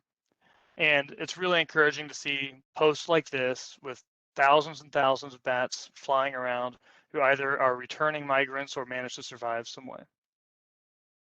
And this again hits home why it is so important to continue to make general observations into iNaturalist. Thanks to people continuing to make these observations, we were able to compare what happened during the storm to what happened after, and to be able to look around and see if people are still seeing bluebirds, for example, as Tanya was able to show us in her presentation. The most important lesson to me from this storm or from this event is that extreme storms like this happen, and as so long as our wildlife populations are strong, they'll be able to withstand it. Healthy populations are resilient and able to sustain major losses from time to time. However, for species that are already imperiled or declining, a major event like this could be really bad news. And this is all the more reason to continue to expand our work to monitor, manage, and recover native wildlife. Unlike game species, which receive dedicated funding, non-game wildlife budgets are very small and have been stretched to their limits. Meanwhile, over 500,000 people are moving to Texas each year, or with that many people moving each year, the conservation needs are continuing to grow. For many species, we lack even basic status information, much less the resources to conduct sufficient on-the-ground conservation work. So fortunately, there is a bill, this is a bipartisan bill right now, working its way through Congress, called the Recovering America's Wildlife Act.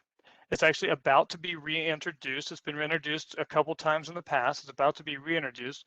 And this legislation would dedicate nearly $1.4 billion to the states specifically for the purpose of conducting conservation and research on species of greatest conservation need.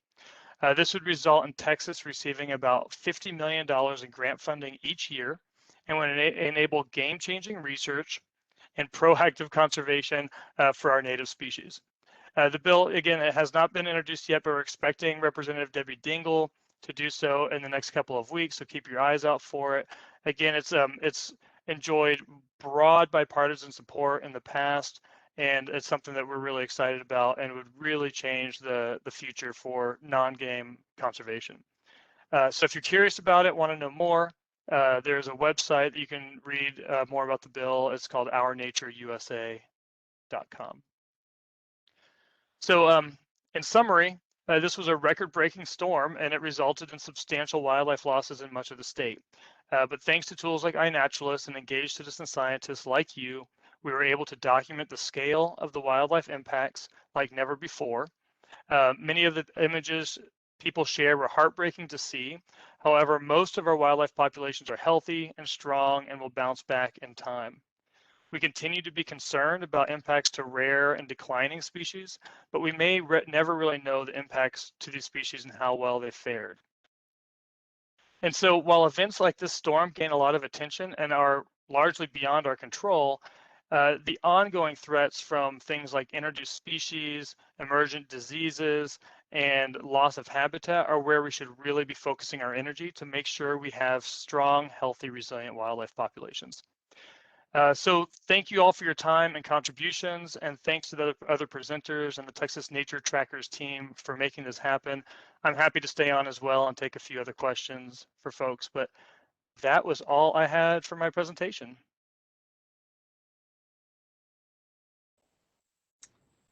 Thank you, Jonah. There are a slew of questions that we could go through. We are at 3:03. Let me see if I can find maybe a good question to wrap us up.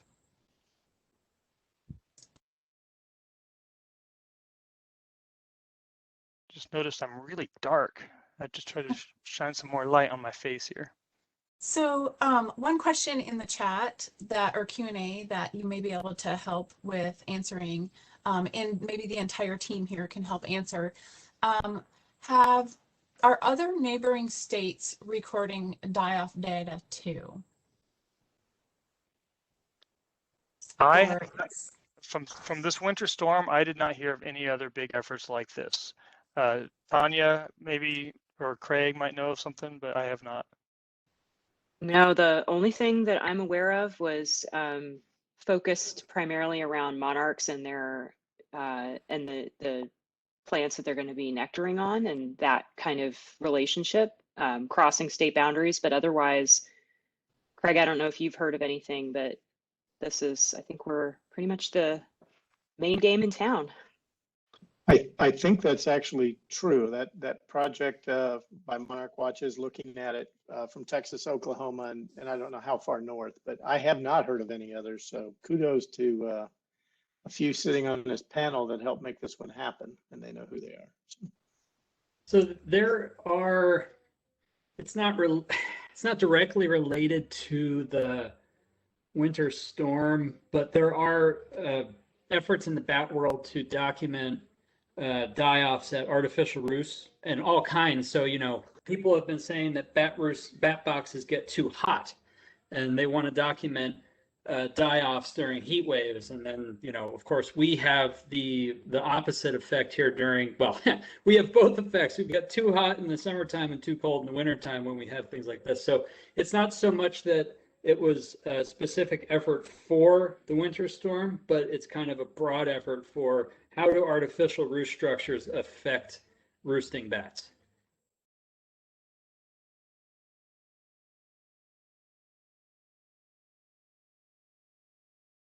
Thanks, Nate. There is another question in the chat or Q&A. One individual asks, can we look on iNaturalist to find storm impacts on specific species and in specific areas? So if the team could give pointers to this individual, the best way to look at that. Michelle, I'd be happy to talk about that. Just 1 second here, and I will pull up a screen and share it.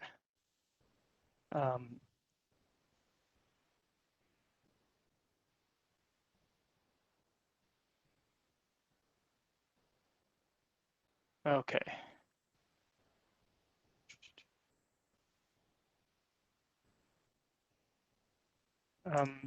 Okay, can you see my screen? Not yet. Try that one again. There we go. Okay. So what you do in order to see to go to this specific project, you can actually go to iNaturalist and search for Winter Storm Uri, and there it is right there, wildlife projects, and click view observations. And this takes you to the observations from this project. And from here, you can type in a location. So say you want to know only animals that were killed in Travis County, Texas. We can click on that. And this will show us that there were 62 observations of 27 species. You can click on the little grid view option here and look at the specific photos of the animals that were seen. Or you can view it as a list or a map. You can also click on the species tab here and it'll summarize. It says 12 observations of free-tailed bats, 6 cedar waxwings, 2 mourning doves, etc. So hopefully that answers the question.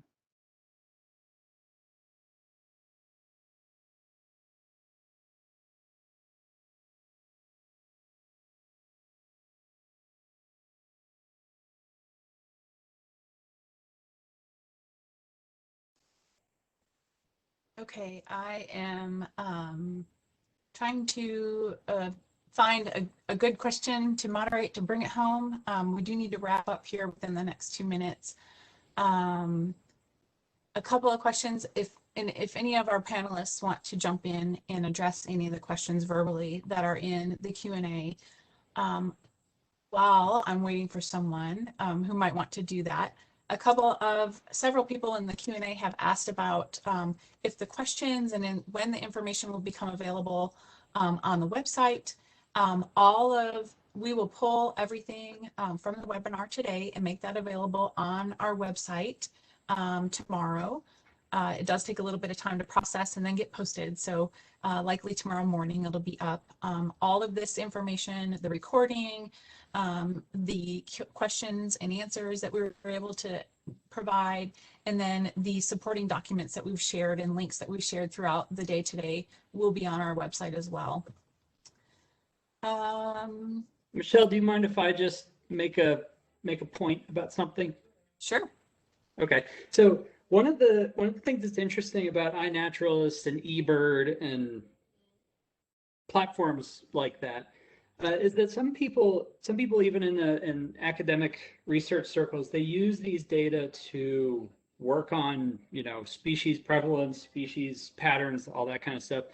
But there's a lot of bias in the reporting for on these platforms, in that, the most observations happen where the most people are and where the most interested people are. So you often find, and I think you saw with our the outcome on this project, is that there were a lot more reports sort of in the hill country, in the central Texas area, where the people are really interested in this kind of stuff. And I guess I just wanted to throw out there that we would love to have more reports for any of these projects about, like, what are the patterns happening in the more sparsely populated areas? What about species that are hard to find? Like the questions earlier, like, oh, what happens to the hummingbirds because they're so small? Who knows? So, if you happen to be out and about in a place that is far less populated than just your backyard, throw down some more reports. And I'm saying this in general. Of course, you can't add this to the Uri project and claim that there's anything unique going on. But if you want to continue doing this sort of iNaturalist, e-citizen science kind of stuff, it'd be great to do it all over the place and not just in your backyard. Thank you for that, Nate. And we completely concur. Let's fill those data gaps wherever we can. So please, please, please, if you're out and about traveling in our post-COVID world, when we eventually get there, please share those observations from wherever you are, especially when you're out away from places where people are heavily concentrated. Okay. As a final goodbye, I'd like to ask each of our panelists to just say a parting couple words.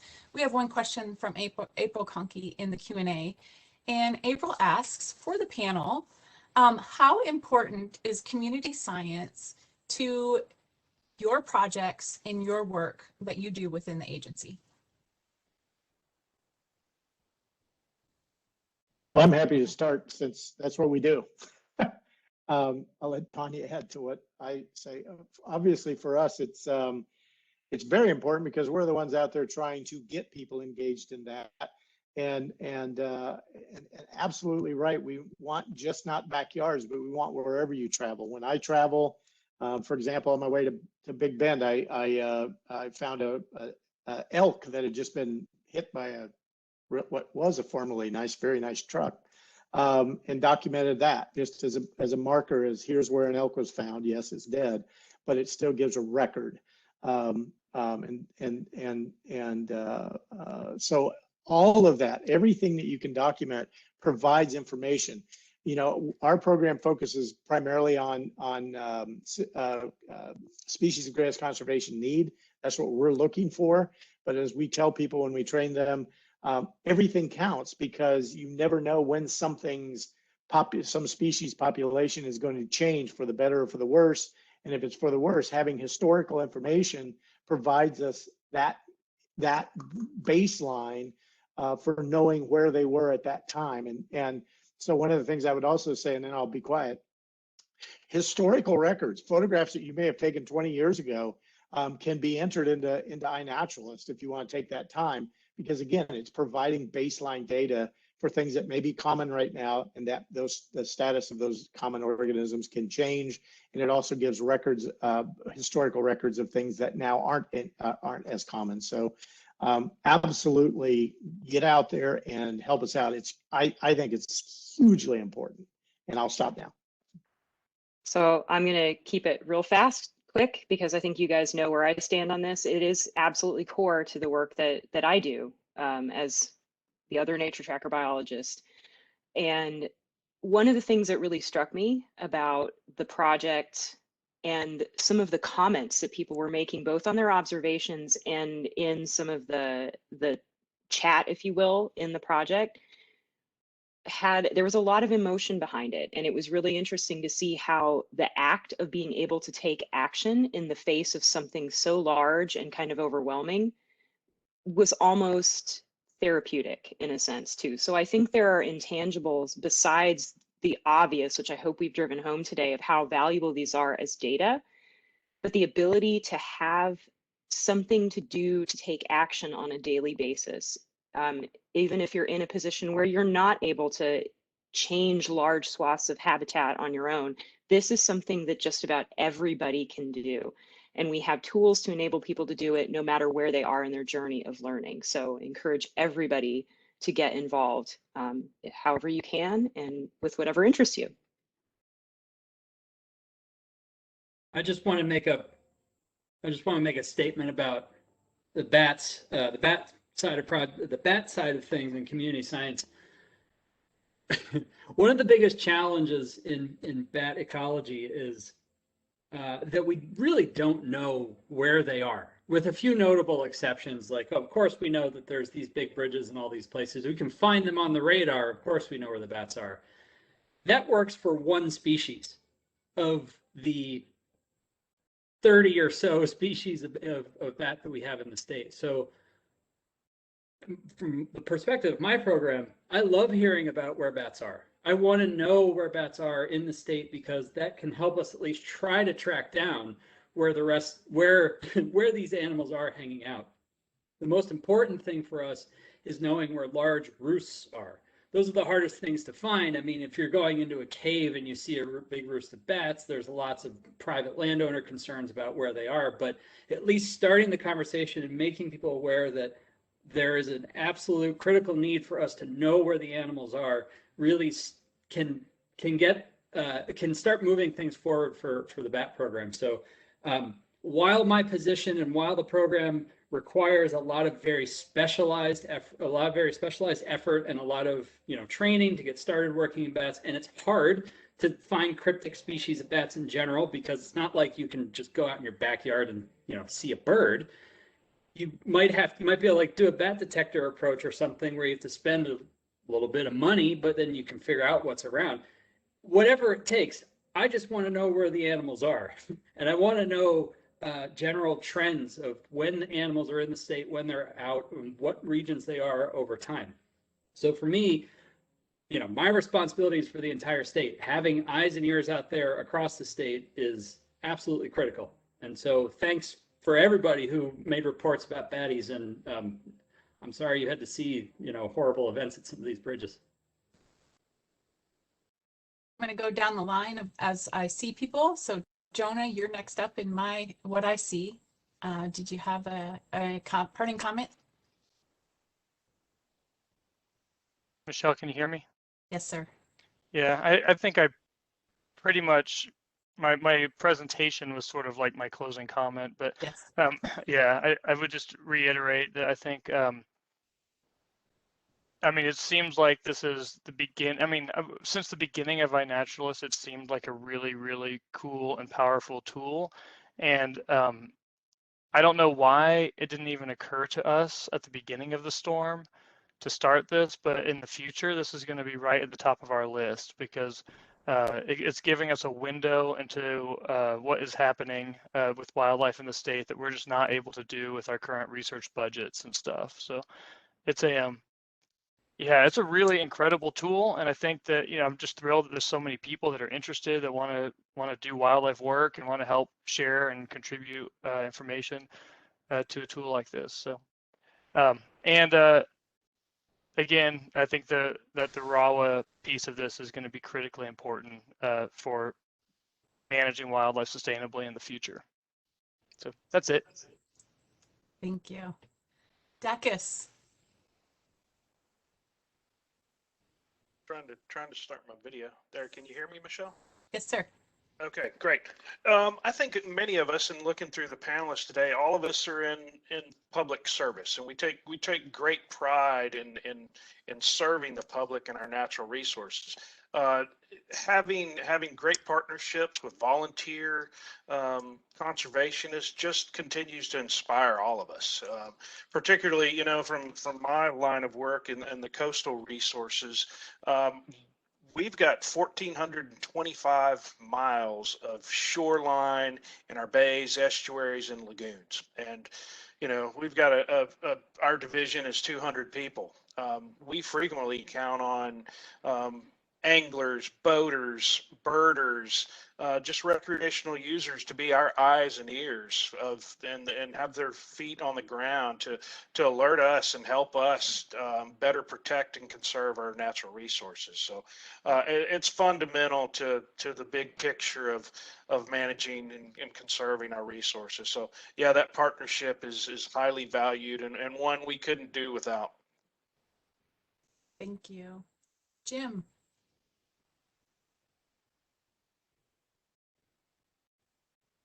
Let me just say that, you know, unlike many of the other panelists, I work at a very local scale. So it's important to me to see some of this information so I can figure out how we are connected to the larger world. And it helps shape our priorities for where we're going. I mean, these types of observations tell us, well, okay, these are things we should be focused on. We need to see how fast they're going to respond to this type of event. And is there something we can do now or in the future that might ameliorate some of those consequences? So it's valuable to me as well. And lastly, Tony. I'm sorry, I forgot to start my video earlier. Is it working now? No. Hold on. Here we go. So I started out with a small group of citizen scientists, the Red Tide Rangers, back in the 1990s. And they pretty much morphed into doing other citizen science. We started a group called the Texas Coastal Naturalist, and they were trained to respond to marine mammal strandings and cold stun events. And many of them are still doing that. And then the Master Naturalist chapters adopted these particular citizen science groups. So it evolves, and the National Oceanic and Atmospheric Administration now depends on our red tide ranger work when we have red tides, but we haven't had one since like 2017. Parks and Wildlife does too, because we're pretty much the canary in the mine here in South Texas when a red tide comes in. And so we let people know, and we're dependent on, and because of that, we've been awarded a grant to expand the red tide rangers up the coast. So it's amazing the differences that citizen science makes, and that's all I've got to say. Thank you.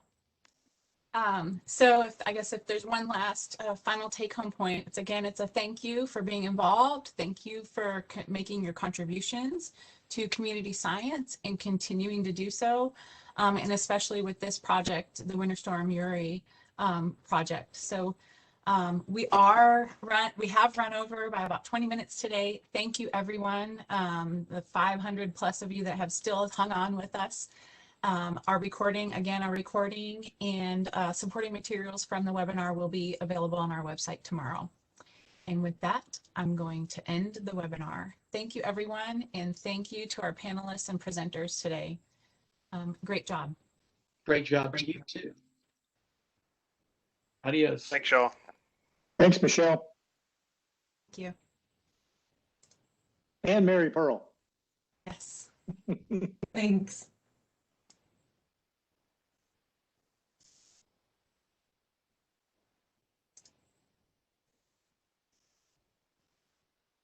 Michelle, will you grab Q&A? Yes. Everything was locked up on me suddenly.